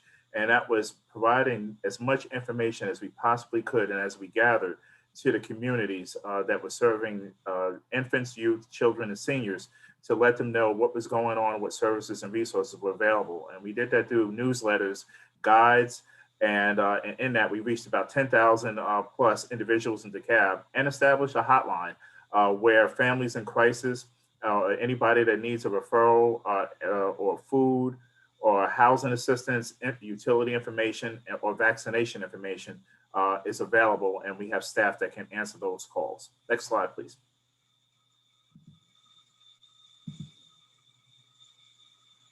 And so our senior population during COVID, as we know, that was the most and is the most vulnerable group. And so I want to point out our senior link line. If you're a senior and you're part of this town hall, if you have a question about anything related to senior care, please call 770-322-2950, and somebody will answer your question and or get back to you. And so one of the things we did was make sure that if our senior centers were closed, that we were able to continue to provide meals to those that normally would get their nutritional needs at a senior center. And we delivered those meals to the seniors at their home. We also provided 300, and that affected 554 seniors who normally come to for those meals. We also provided 300 meals to our homebound population that's on a separate program for home delivered meals, and sometimes they have special dietary conditions and need that type of care. Our in-home services continue, and that helps seniors with their what they call activities of daily living. And so their day-to-day, those are sometimes compromised for our seniors, and we have services that help them to manage throughout the course of their day. And that can be anything from as small as housekeeping to assistance with literally and physically getting out of bed and being able to move around and the like. Throughout the course of the pandemic, thus far, we have provided over 273,000 meals to seniors and families in emergencies, and we continue to do so. And some of those meals are also shelf-stable meals, which also last a little bit longer. And in case of a change in the household or what have you, those meals would be available to those families for a longer duration and period of time. Next slide, please.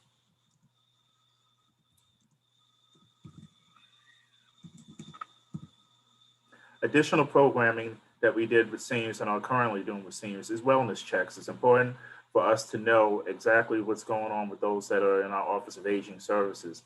And our case management staff are the ones that do that, as well as our senior center managers and assistant managers. One of the key things that was and that we did was establish the same type of programming that we normally would have inside the senior centers. We moved that to a digital format and platform where 100 online classes are provided to the seniors. And it's a senior center without walls concept and a virtual village for them in that sense. And so the seniors are able to participate in hosted classes and they're really enjoying it. We also did and are doing implemented drive-through events so that seniors could and their caretakers could have PPE equipment.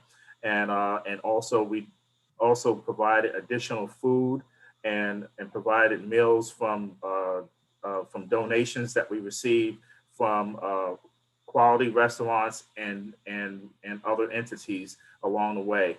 Another big thing, and recently that some of you may have heard about, is that we partnered with the DeKalb County Board of Health to make sure that there was a vaccination plan and something available for our seniors to go to a place that was familiar. And we partnered with the Board of Health, who was a great partner in helping us to do that and making sure that our seniors had an accessible site to receive their COVID vaccination. Slide, please.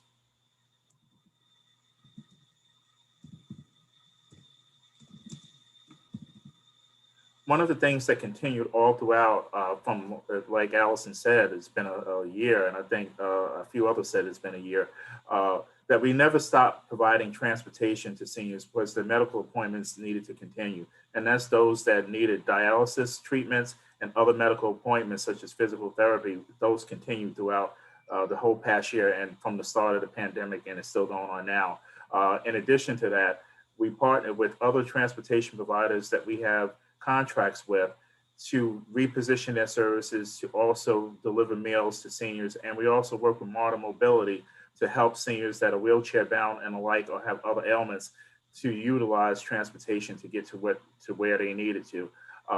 One of the things where we assisted as well, Commissioner, is when MARTA had to cancel routes due to budgetary restrictions, we utilized the Human Services Transportation to help get families to food pantries and other appointments where the bus routes were no longer and the buses were no longer running.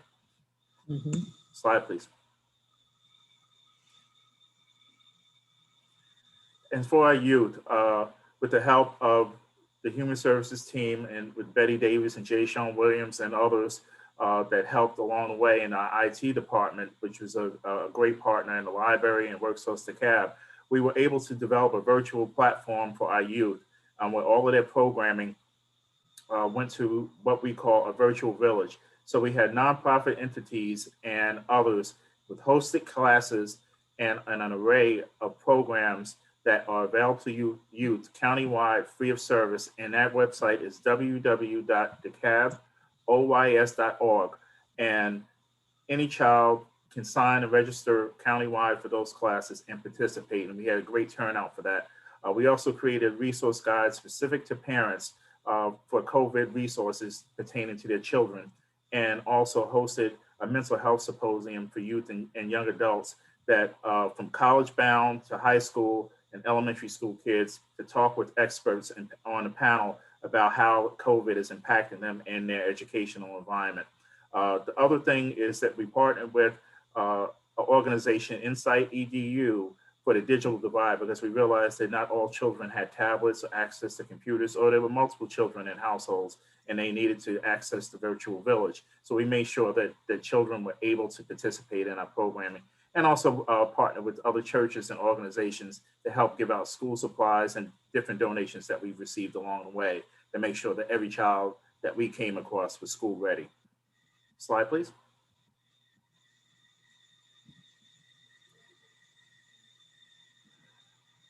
Okay. Another area of interest is our grants program, the Human Services Grants Program.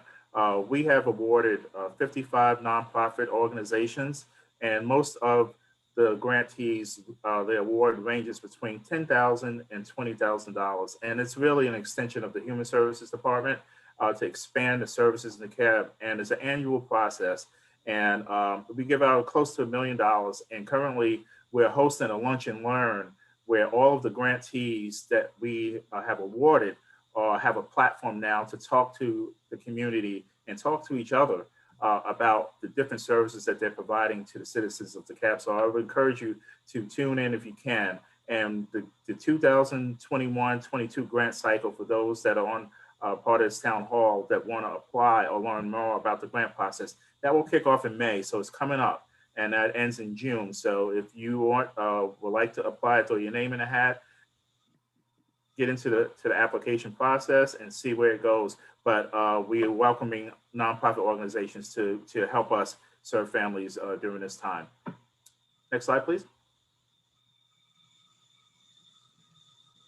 And so just quickly, just a little bit about Human Services by the numbers. We received $2.3 million from the Atlanta Regional Commission. That helps primarily with our senior services. But a thing that I really wanted to point out was just the number of youth that are touched, over 8,000 through programs and services and community events. And through our community partners that are now reaching 227. And we have a great volunteer network that helps us. And that comes at a huge cost savings to the county because we can't do this by ourselves. And so between our Office of Aging, our Youth Services, and Partnerships Division with Deborah Furtado and others in Human Services, we have to bring in and work with partners and volunteers to help us do that. And another thing that I would like to point out is the case management hours. A lot of the case managers, rain, shine, sleet, or snow, have worked tirelessly through the pandemic to make sure that our families and our most vulnerable citizens, their needs are being met. And slide, please. And so here are our phone numbers. If anybody wants to get in contact with anything that I just mentioned from a service provider perspective, the Human Services Hotline is 404-687-7195. I mentioned the senior link, and then the number below that is for our transportation. If you have a youth in your household or you want to learn more about youth, that's 404-687-7195. And I encourage everybody to go to an additional link that we have that gives greater detail into what Human Services is offering during COVID and what we have throughout the course of the year and beyond. And that's at DeKalbHumanServices.com. And so again, that website is DeKalbHumanServices.com. And I want to thank you all for listening in, and Commissioner, thank you for the platform to talk about Human Services this evening.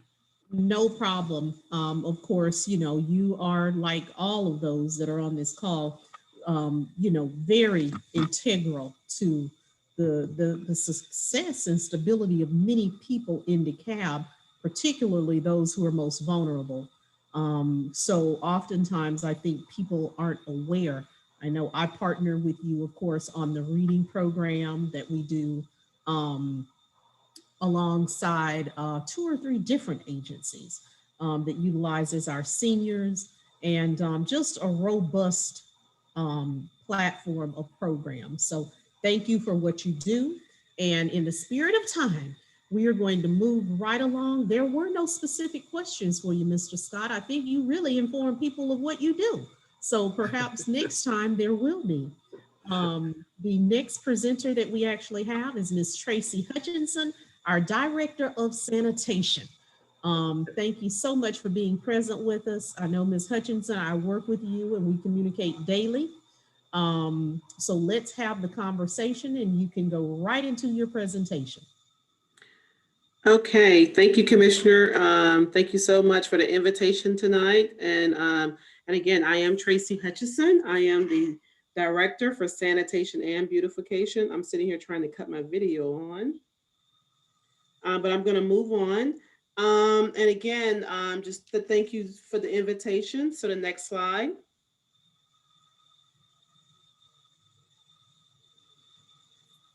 Okay. Beautification.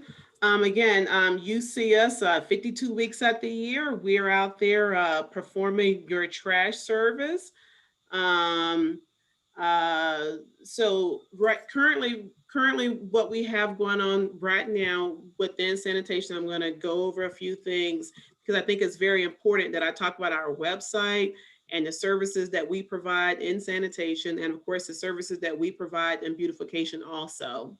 So currently our building is to the public for the past year, but for anybody needing to reach us, we have our call center, we have email, then of course you could send things to us by US Postal Mail also, but we also have a secure drop box that's in front of our office where residents could come in and leave their information for us also. And then also we have taken the time with COVID, we realized that with our buildings being and people call, with the residents calling in, we realized that we needed to go in and make some changes to our website. So what we did is we went in and we have improved our websites so it could be more customer friendly to the residents. So when residents need information related to bulky items, related to their new resident in the county, how do they start their sanitation services? And so what we did is we actually went to the website and we have improved that. So we have these new portals on our website. And then also we still encourage residents to join our recycling program. Our recycling program is a very robust program. We service over 173,000 residents in the county. Currently right now we have over 100,000 residents participating in that program. And so we're very proud of that.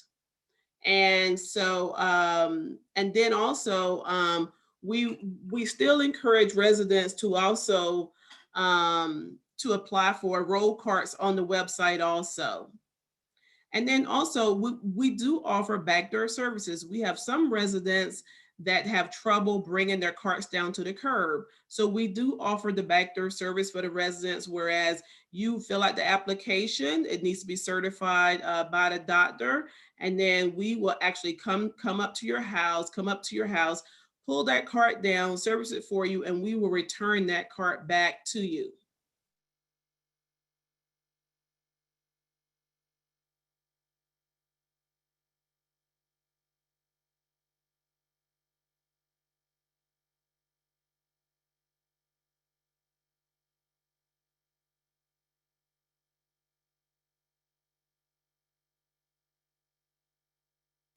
Ms. Hutchinson, are you still with us?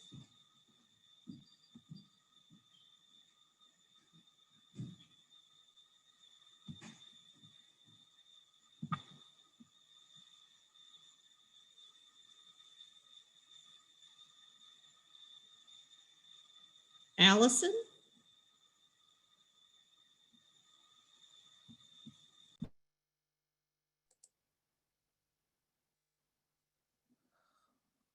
Commissioner? I'm here. Can others hear Ms. Hutchinson? I cannot hear Ms. Hutchinson. Just a second. Let me see if I can do one or two things to bring her back on. She may have got booted out. Just a second. Okay. Thank you.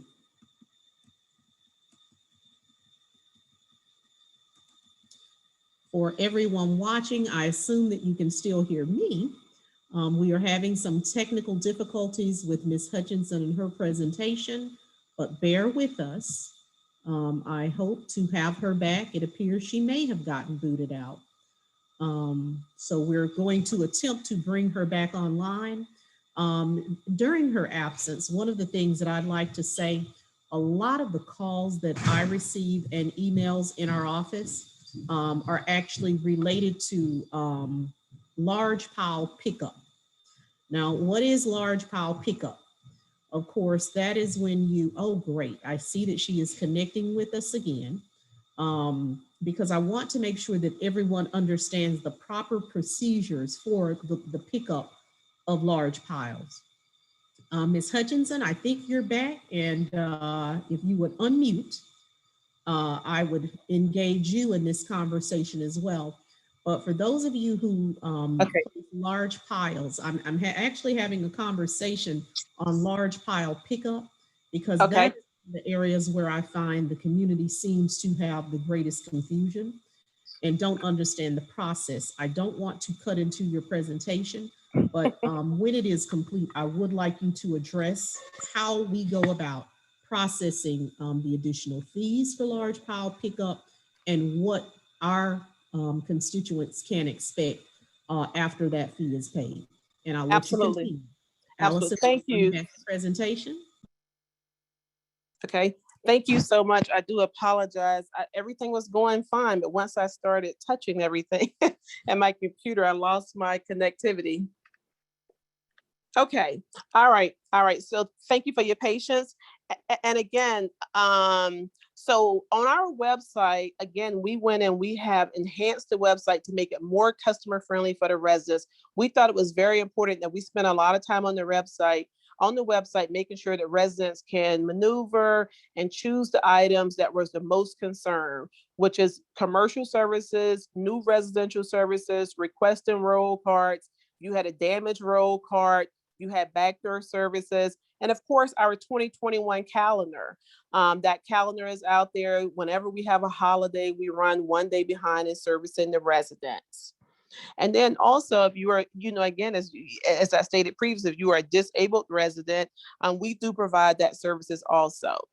And since our building is closed, as stated before, we do have a secure drop box that's in front of our office where residents can drop items off, payments, applications, that information can be dropped off at our website, at the building. So in regards to beautification, Beautification is a big umbrella of services. We provide, if residents see our folks around town, our employees around town, we do litter abatement services, which is 52 weeks out the year. We have a contractor that works with us as far as tree trimming services. We also do the residential abatement lots. We do those maintenances also. And then also we do the right-of-way mowing, and we are getting ready to kick off our mowing season. I'm happy to report that that will be starting off the first week of next month. And so you will see our contractors out there working. We have contractors and we have our in-house crews. So we do have a hybrid program that we work on. Basically for the mowing is we run from April, and then we take that mowing season all the way out to the end of November. But activities like litter, that goes on 52 weeks out the year. And that is a hybrid program also, where we have our in-house crews and then we have contractors that actually help us with that also. And then also we do curb bumping, and we also do sweeping. We have in-house crews, and then we have contractors that actually help us with that also. Some of our clean community programs include Adopt a Road programs. Those programs are still available. And then also the community beautification projects. We still have community cleanup supplies that are available. You know, this weekend, we're gonna have the time change. We're gonna have more daylight time. We actually love when residents engage in their communities and want to participate in cleanup projects. You just notify us. We'll have the supplies readily available for you, and we will come behind you and we will pick those bags up. And so we have worked with Commissioner's Office, Commissioner Cochran-Johnson, several of the commissioners that have cleanup projects, and we will actually come behind them and we will actually pick all the bags up. And then, as everyone know, our trucks is running 52 weeks out the year. So with the pandemic that we have been going through, which has been very, very challenging, the sanitation department and beautification has done a phenomenal job in not reducing any services. You know, there is cities, private sectors around us that have reduced services.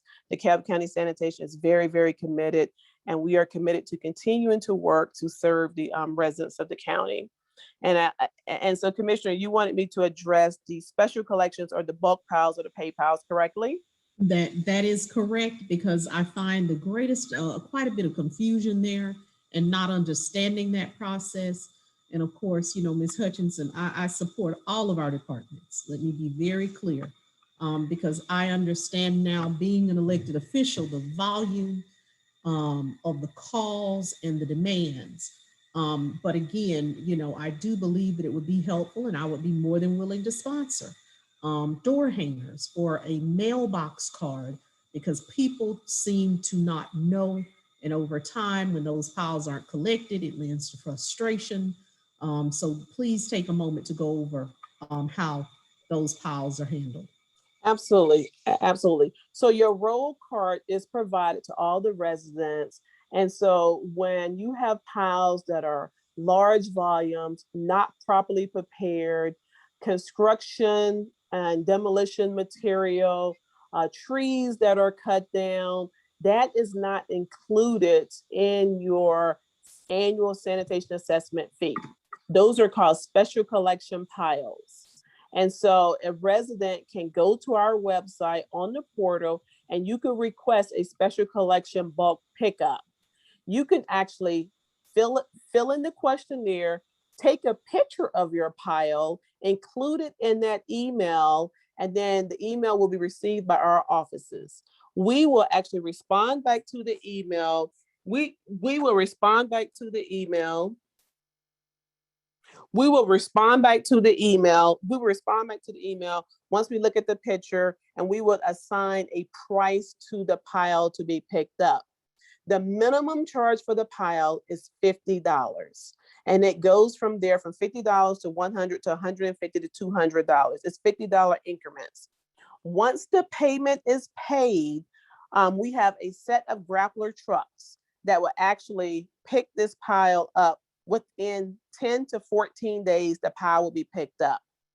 And so with that being said, if it's not properly prepared, and all residents can go to our website and look at our residential collections procedure. Most residents are saying, like, you know, like, what is the definition of properly prepared? So we have a lot of visual photos out there, graphics out there that will give residents examples of what is properly prepared and what is not properly prepared. But we call them piles that are not properly prepared, large volumes of material. When I say large volumes, I mean like a whole house sitting to the curb. Someone has gotten evicted, the homeowner evicted the renter. And so, or we got a lot of construction demolition material. We got trees that have been cut up. We have yard debris that's not properly prepared. Those are considered special collection piles. The regular weekly garbage truck does not pick those piles up. It is a different truck that comes to the neighborhood that pick that pile up. That truck is the grappler truck. That truck is dispatched to that location once the special collection fee has been paid. Thank you. And one other question that I saw from Ms. Jackson relates to hazardous waste collection this year. Do you know at this time, or are there plans for hazardous waste collection? Well, with the pandemic, we usually do an event. So thank you for that question, Ms. Jackson. We usually do the event. It is a great event that we have done, but all public events have been closed due to the COVID, the pandemic that we're going through right now. I don't know if that event will be scheduled for 2021. I don't have any date on that right now. Okay, thank you for that. I don't see any additional questions at this time. One thing that I want to point out to everyone that's a part of this conversation is that in some instances when we received calls saying that we did not receive service, what we're finding is cars that are parked along the roadways and on the side of the road can prevent our ability to service your community. So if you have an active HOA or if you don't, I want to caution you because there are some instances that we've incurred recently over the past 6 months where because of parked cars, we cannot service communities. The sanitation department cannot. So please be ever mindful of that. Otherwise, there's a question here, what's the process to enroll in recycling? I will allow you, Ms. Hutchinson, to answer that, although I'll let you take that. All right. Thank you so much, Commissioner. And yes, I just want to piggyback on what you said. We had another incident today. We do get quite a few incidents where our trucks does not have access to get down the street to service the residents. It's very, very important that our trucks have clear access once a week to service all the residents, because it will be, residents will call in and say it's a miss. So thank you so much for that, Commissioner. So recycling. Yes, ma'am. Yes, ma'am.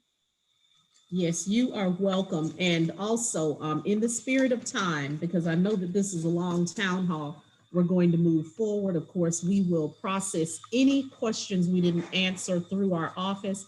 But I did also want to say that we have a SPLOST Oversight Committee. I know that Ms. Mangum is present, Gina Mangum, and others who are a part of that committee. And if you want to see the committee in action, it will meet on April 26th, as well as June 28th are the next dates. The SPLOST Oversight Committee meets via Zoom, and their meetings start at 6:30 p.m. And you can tune in and watch the process of how we administer SPLOST and receive very detailed updates. So I do have several people who have indicated that the delivery of their large trash cans have come. They still have the smaller ones. If you will just route those questions to our office or just send your address, then we will see to it that Ms. Hutchinson receives that request and we'll get it processed for you. I see Ms. Millicent Taylor is on here and she's still thankful. We had a mattress removed. I believe that was just last week, or it may have been this week. So if you reach out, we are a responsive and responsible group in District 7. And at this time, without any more delay, we're going to move into our last two presentations this evening. We have Ms. Mirtha Ramos, who is our Chief of Police. And I know that she had some obligations, so she has to be in transit. So she will not be visible, but she will be present. And at this time, we are going to just move into the questions for for our chief. And I'm going to scroll down to those and we'll go ahead and get started. I noticed that there had already been chatter in the chat box, Chief Ramos, and thank you so much for answering those questions. The first question I'm going to lead in with is, do you have any statistics on crime trends in DeKalb from 2020 compared to 2019? And if so, what aspects of those trends trouble you most? Good evening, everyone. Good evening, Commissioner. I've been learning a lot, so thank you for hosting this. Just want to say that one of our biggest concerns for 2020 kind of lends into the same ones from 2021. We've been seeing a great increase in violent crimes against people. We've had a big increase in aggravated assaults. Aggravated assaults include shootings and stabbings and any batteries to people with serious injuries. Unfortunately, a majority of those incidents are involving people that are engaging in risky behavior. And as of late, we've seen an increase in road rage incidents. So I want to take this opportunity to let people know that if you're out there on our highways and someone cuts you off or wants to engage in a discussion, just keep driving, don't engage. And if they persist, to please call 911. I don't know what it is, but lately we've had several incidents on the interstate highway, and it's just road rage incidents, just people that are angry because you accidentally cut them off, and they want to pursue you. Just don't engage, please, and call 911. I'd like to address that. Our property crimes are actually down for the year in comparison to last year. And as far as our homicides, we're about even. Even though one homicide is too many, at least we're feeling fortunate that we don't have an increase. But we are dealing with the same numbers of homicides that we did last year. So we had 15 last year, and we currently have 15 this year.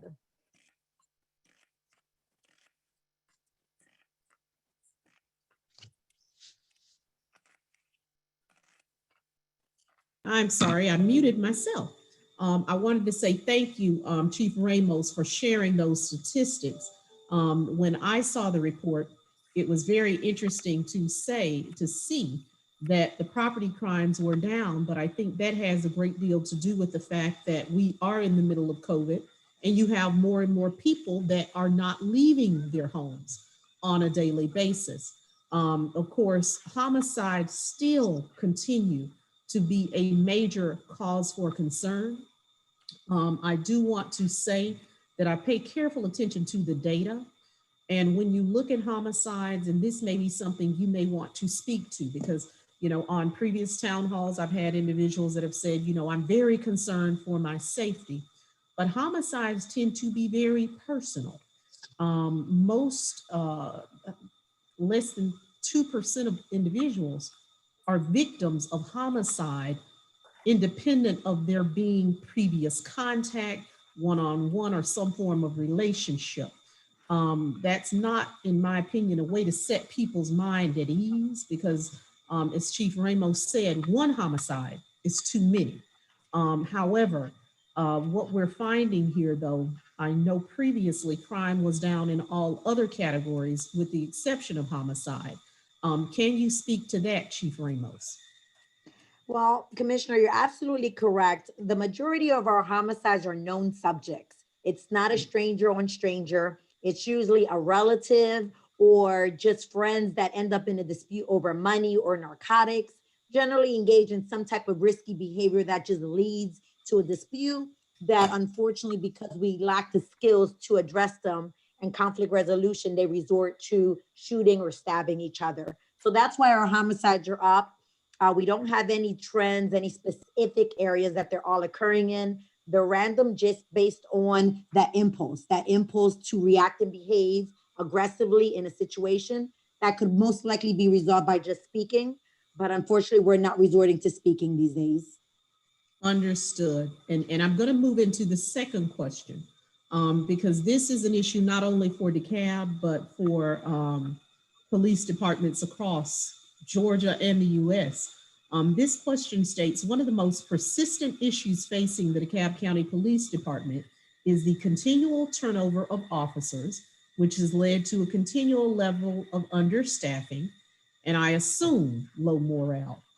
How have you tried to address this issue since becoming chief? You know, that is an ongoing issue. It was one before and it continues. As you said, most police departments are enduring the same problem. One of the things that I've done since I've been here is really just trying to listen to the officers and seeing what it is that we can do.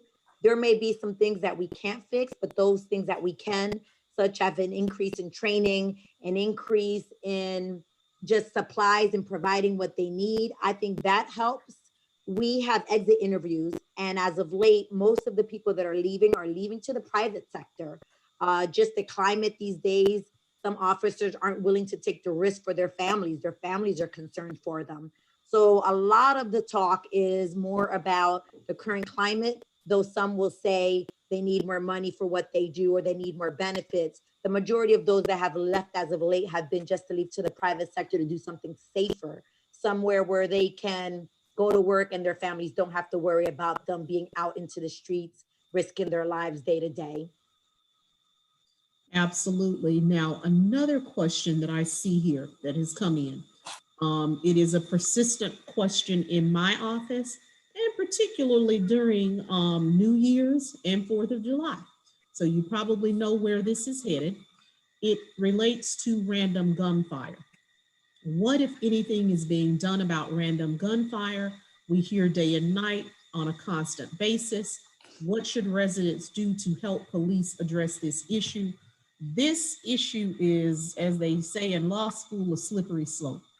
And I say that because we hear, even myself in my home, I have heard gunfire, but it is a difficult thing when you do not see the perpetrator. Because even if you go to that localized area, you're often unable to find an individual, and it's hard to hold anyone accountable. So Chief Ramos, with that preamble, I'm going to toss that question to you so that you can answer from an empirical perspective, because mine is only that of a layperson and a citizen. Actually, Commissioner, I want to thank you for being so in tune with the problems and what we've been trying to do to address them. I really do appreciate that. What I would like to recommend is for people to call the police, because a lot of times you hear about it on neighbors, you hear about it on social media, but a call hasn't been made. And while we're not asking you to go out and investigate, if you can get a description, or if you see or know exactly where the direction is coming from, to let us know. Sometimes we may not get there in time, but we do have cameras in the area. Maybe we can locate the vehicle and do some investigative efforts on the tail end. But the more information that you can provide, the more help it is for us to continue our investigation. So I would say it's to call. A lot of people say, well, I don't call because I don't see anything. But if you call, we could potentially have someone in the area and they can see a vehicle leaving or someone running from the area. But without a call, we definitely won't be able to apprehend the perpetrator. Thank you so much for that, because it's just it's a very difficult crime to prosecute. The other question that I have here: are vehicle motor thefts up? Are vehicle motor thefts and thefts of vehicles up, according to our last report? Actually, our auto thefts are up. They're slightly up, about 14%. Unfortunately, a lot of those auto thefts are due to people still leaving their keys in the car. People will leave devices in the car that entice people to break in. And sometimes when you go, the windows are not even broken because they will admit, oh, I left the keys in the car, in the driveway. And so we like to encourage people to take your keys, no matter how safe your neighborhood. Take your keys and please don't leave any valuables, any loose change. What you may think of loose change could be a meal for someone. Therefore, they'll be tempted to break into your vehicle. And thank you for that. And let me say, I am guilty. In 2018, my car was stolen from in front of my home. And my key fob was left in the car. You know, I had never been the victim of a major theft. And I can remember thinking, how does a person steal a whole car? And you've never felt that it's one of the greatest violations you can feel, because you're looking for your vehicle everywhere. And I was guilty of being too comfortable and believing no one would come to my home. So what you've just said, independent of us ever having that conversation, is very true. I was a part of my own problem. And it's unfortunate that we can't have a reasonable expectation of privacy at our home. So do make sure that you clear out your vehicles, because in times like these, as we're facing COVID, we have higher unemployment, we have underemployment. It does lean more towards theft than, shall I say, under normal circumstances. So do make sure you're careful there. And the last question that I have for you before I move on to Miss Peggy Allen, who's very dear to me. I have a question here from a local resident that says, why is DeKalb County Police on 48 hours? It puts our community in a bad light and discourages people from moving to DeKalb. Can you speak as to our police rotation? I'm not sure. I'm sorry. Are they saying, I think they're referring to 48 hours the show? Well, and honestly, I don't know. I generally know most everything, or at least something. So I'm a little confused because when you say 48 hours, they're not doing those types of shifts. So I was hoping you could shed light because I am not familiar with the derivative of this question. I don't watch TV, but I believe there's a show called 48 Hours, and it's sort of like a crime show. And if we are on that show, it would be an old case because we have not, as of late, given anyone any permission to film us or have us on their police show, because that would have gone through the BOC. And, you know, as of late, we haven't had anything. So it must be something from the past. Okay. And now, Chief Ramos, I completely understand, because since I've been a member of the Board of Commissioners, we have had 2 different requests for filming. One of them we thought was extremely positive because it was an open case, and we hoped to shed light on the case and hopefully get resolution. So I now understand this question, and that's a conversation that I can have independently with the person who posed it. Again, I want to say thank you for all that you do. We are going to move into the last presentation in lieu of time because many of you have stuck with us for quite some time, but hopefully you are receiving great information here tonight as it relates to updates. And at this time, we're going to move into Miss Peggy Allen. Peggy is our Director of Roads and Drainage. We are also from the same hometown. I am always grateful to serve alongside her because whoever knew that we would end up here together. That being said, at this time, Miss Allen, there's a few questions, but one of the things that I do want you to address, although I know that it's handled through SPLOST, as it relates to the roads and the grading of the roads, let's start the conversation there. Let's shed some light on how we determine what roads we actually resurface. Good evening, Commissioner, and thanks for having me. Yes, I'd be happy to share information on that. DeKalb County, the Roads and Drainage Department, actually, we rate every road in DeKalb County at least once a year. And what I mean by rating is we have a technician or an engineer to go out and actually walk and drive that entire street. That's over 7,000 street segments and almost 2,000 miles. And each street is given a scoring between 0 to 62. A scoring of 0 means that road just got resurfaced. A scoring of 62 means that road is gone. We're talking a trail.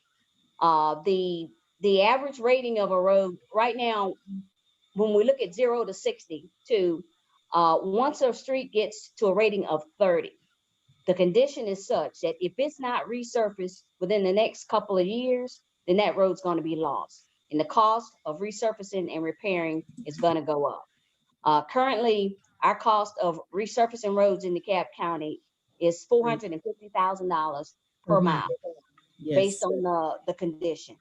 And prior to SPLOST, the highest rated road we had in the county was about a 35, and that was pretty poor condition. But since we started resurfacing additional miles of road with SPLOST, those ratings have gone down. I think what we're resurfacing now is like a 32. So our rating system is getting better. We hope that as it gets better, the road rating's gonna go down. We hope that in maybe 2 to 3 years, we'll no longer be resurfacing streets at a 30. We hope to be resurfacing streets at a 28 or 29. So the streets are getting in better condition, but of course, while we're waiting for that, we average 5,000 potholes a year. So there's still a lot of work to do, but we do actually have a very good road rating system. We've had it for a number of years. it mimics the system that the Georgia Department of Transportation uses. And Yes. we've had other municipalities wanting to copy our system. But we want citizens to know that every road in DeKalb County is checked at least once a year. Things happen, water lines happen, utility cuts happen. So, occasionally we have to go back and re-rate the road during the year, but we do touch every road at least once a year. And thank you for that, because tonight in the chat, I've had some people say, how do I get my road on the list? The first thing that I want to do is empower you to check the list. Go to SPLOST, go to the DeKalbCountyGA.gov website, go to SPLOST, enter your street address, and first determine where you are, because it could be that you're in queue. But again, this rating is done on an annual basis, and a lot can change in the course of a year. One of the questions that I had tonight here from my good friend, Mr. Arrington, and I don't see you, but I'm always happy to have you present. He wanted to know, what is the status of Rockbridge Road? Now, of course, those that live in the Rockbridge Road area knows Rockbridge Road was like driving through Armageddon for quite some time. Because not only did we need to resurface the road, but also it houses one of our main water lines. And as a part of our ongoing CIP and capital improvement plans, we are expanding, replacing, and enlarging pipes all over the county. So that road was one of the roads where we not only had to resurface, but we also had to enlarge and expand pipes. So there has been a lot of work, and it does seem to be the never-ending story. But if you will, Ms. Allen, can you speak to the status of Rockbridge Road? That's a good question, Commissioner. I do believe there is ongoing watershed work on Rockbridge with water lines. So I don't have a current update on resurfacing because I think there's still a lot of construction going on Rockbridge. But I do know Mr. Arrington, and I'll be happy to check in with watershed and see if we can get an update for him. Absolutely. And Mr. Arrington, again, sitting on Public Works and Infrastructure as a committee person, it's a delicate balance, because what we don't want to do is resurface and then undergo the infrastructure work. So, oftentimes we're balancing not only that, but with GDOT as well on some of these projects. But I did want to pose the question. Another question that we have here, Ms. Allen, that we deal with a lot is wastewater drainage runoff. Okay.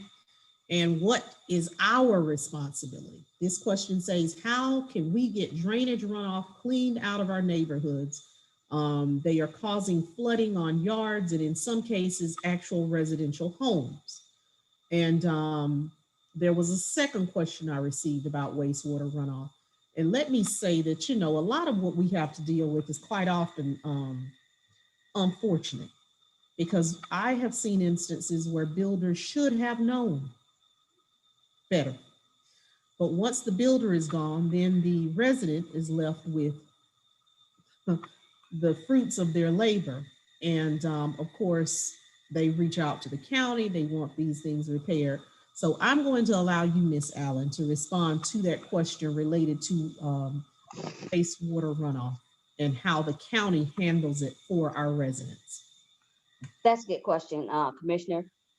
We prefer to call it stormwater runoff. Wastewater gives it a different connotation. But, I'll take stormwater. Okay, but there's a lot of different answers to that question, because water, we all know where it comes from, but it flows to different areas. If the water falls on the street and flows into a catch basin, then that's the water that the county is responsible for trying to get off the road, get it to a creek or river or such. But in, I would say 75% of the cases, we have a lot of stormwater that falls actually on private property, run down a slope and runs into a basement or a citizen's property. A lot of that water is running down the driveways directly into the basement or into the garage. So what we like to do or suggest that people do is give us a call.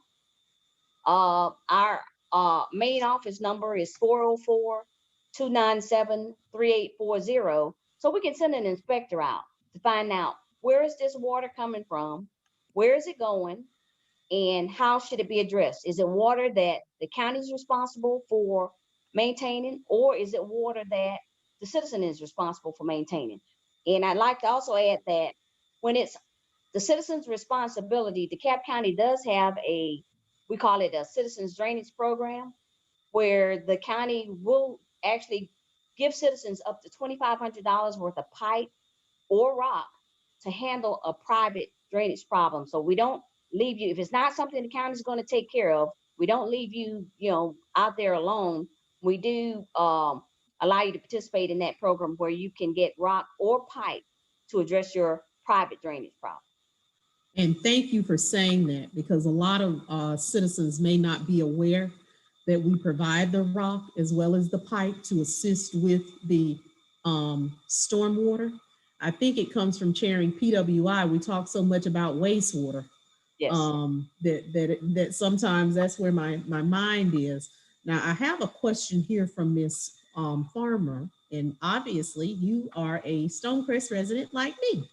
And the question is, are you assisting any of this breakout cities, or I guess you'd say municipalities like Stonecrest in your road grading? Because it doesn't seem like we are getting our subdivision roads done. And I want you to speak to that, because that's a very good question, because in many instances, our cities do have agreements with the county. Because most cities, let's be clear, they're only required to provide 3 services as such. Generally, they're going to take parks and recreation, they take zoning, and I'm missing one. But again, we are still responsible for those roads. So I'll let you address that, Ms. Allen. Commissioner, that is also a good question. Yes and no. DeKalb County still perform road ratings for the city of Stonecrest. So when we're out rating roads in unincorporated DeKalb, we're also rating roads in Stonecrest and in the city of Tucker. But what we do is provide those ratings to the cities. The county is still responsible for potholes, minor road patchings, and things like that. But once we provide the road ratings to the cities, because the cities get their own SPLOST funds, they're responsible for resurfacing their own roads. So know that we are out there rating the roads and giving them that basic information to go by.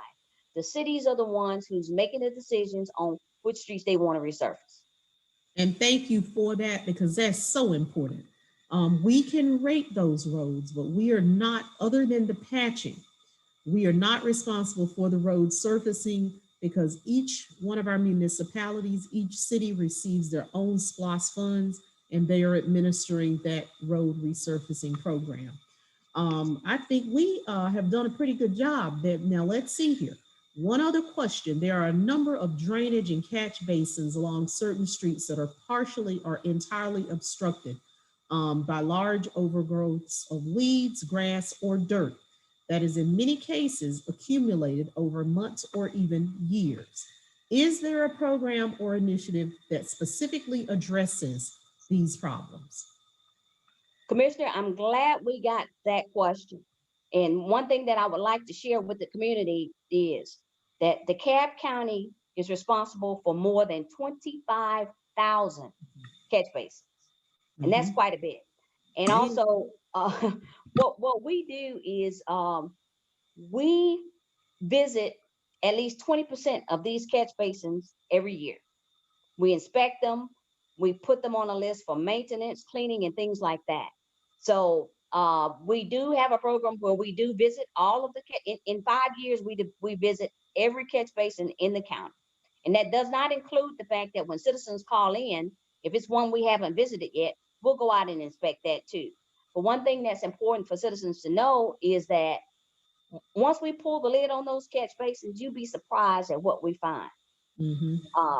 Not just the dirt and grass that you mentioned, but we find things like motor oil, car parts, just accident, anything, if an accident occurs in the intersection, people are sweeping that debris into catch basins. And one of the worst things that we're finding is when you drive through a community, lawn care companies are blowing debris and grass clippings into catch basins. And we have to suck that stuff out. And what we've done is, with our staff, we've also brought on, you're aware of the two vendors that we have helping us. Yes. To vacuum out debris from catch basins and to clear those catch basins. So water bottles are one of the biggest culprits. So we do have a program where we're visiting those catch basins. We are having to remove all sorts of debris from those catch basins. And citizens can help us. If they see a lawn care guy sweeping leaves into a catch basin, you don't have to confront the lawn care person. Let us know, because we will cite them for doing that. So yes, we do have a program, but with over 25,000 catch basins out there, it may not seem that we're getting them cleaned out, but we are. And thank you for giving the number, because sometimes I don't think the public understands the magnitude of the problem. Even with a dedicated staff, it is an enormous lift. So when you see something, as we say something. So if there's an issue with the catch basin, let us know, because it could be, as we say, it is a 5-year period to visit all catch basins within DeKalb County, with us only visiting 25% on an annual basis. So feel free to reach out and let us know. And the last question I had here was sent in early, and it's concerning Irish Lane. And it has been blocked off for some time, and they want to know what is happening. I know that there's a road and creek problem. So if you would answer that, I think we can wrap this thing up tonight. Okay, Commissioner, that is a good one to wrap up on. Irish Lane was damaged during Zeta, the tropical storm Zeta. The entire culvert was washed away. So we have one of our contractors helping us work on the repair of that culvert. The cost is over $500,000. And because there was another route for citizens to come in and out of that neighborhood, when we had another road collapse on a major street that had a bus route on it, that contractor had to move to the bus route street to take care of that one first. When the contractor moved back to Irish Lane, they were hit with COVID. So they were out for 3 weeks with their crews with COVID, but they're back on Irish Lane now. They're working. We're actually replacing an entire culvert. And that's just one of the things that people don't normally know about roads and drainage. We are emergency response. And every time we get a storm while you're sleeping and you wake up the next morning and see trees have been removed from the road, things are happening, it's our emergency response. So Irish Lane is being repaired. Hopefully within the next 2 to 3 weeks, we can be finishing up. Okay. Well, believe it or not, that rounds out, our conversation for this evening. I'm seeing a lot of my major community activists and people that I'm always working with and through. I see Mr. Hammonds. I see you, Miss Good, who's joined us. Of course, I mentioned Mr. Arrington earlier, Miss Millicent Taylor, who we just worked with in her community last week. And to everyone who's taken the time. Also, I see Miss Sandy G. Johnson, our local realtor, Miss Hardy from the NAACP who's present. Of course, Mr. Wayne Powell, Mr. Belvedere. It is wonderful to have you all here tonight. And my dearest Miss Joe, who of course, as I spoke about us going to war under the dome to prevent the redefinition of the family unit. Let me thank you all again for the ability to serve, but let me tonight begin with gratitude, because Mr. Hardy, Mr. Scott, Mr. Mitchell, Miss Allen, you all stand with me, and you've been here tonight through a very long town hall, but this information is very important because many people, Miss Hutchinson, I see you're still with us. Also to Miss Diamond Lewis, because I know that you are streaming live. This information is important. It often becomes very difficult to reach everyone, but You know, I have come to embrace our virtual existence. So if you have lingering questions or if there is an issue that we need to address, please reach out to my office. My email address is lcjohnson@DeKalbCountyGA.gov. Anyone who is not receiving our newsletter that goes out each week, please do so. It is my front line to ensuring that you have all things DeKalb. You are familiar with every program we have, whether it is for small business owners or for food drives, all services. And you can receive my newsletter by visiting us at Commissioner Lorraine Cochran-Johnson.com. And as soon as you're there, it's going to say, join the movement. And you join the movement and you will be connected and know everything that's happening in DeKalb. So without any delay, I'm going to say again, my deepest gratitude to you for allowing me to serve. And at this time, as we say in LA, Lower Alabama, where I'm from, if all hearts and minds are clear, we will now depart from each other, one from another until the next time we gather. God bless you all, and I'm available whenever I'm needed. Good night.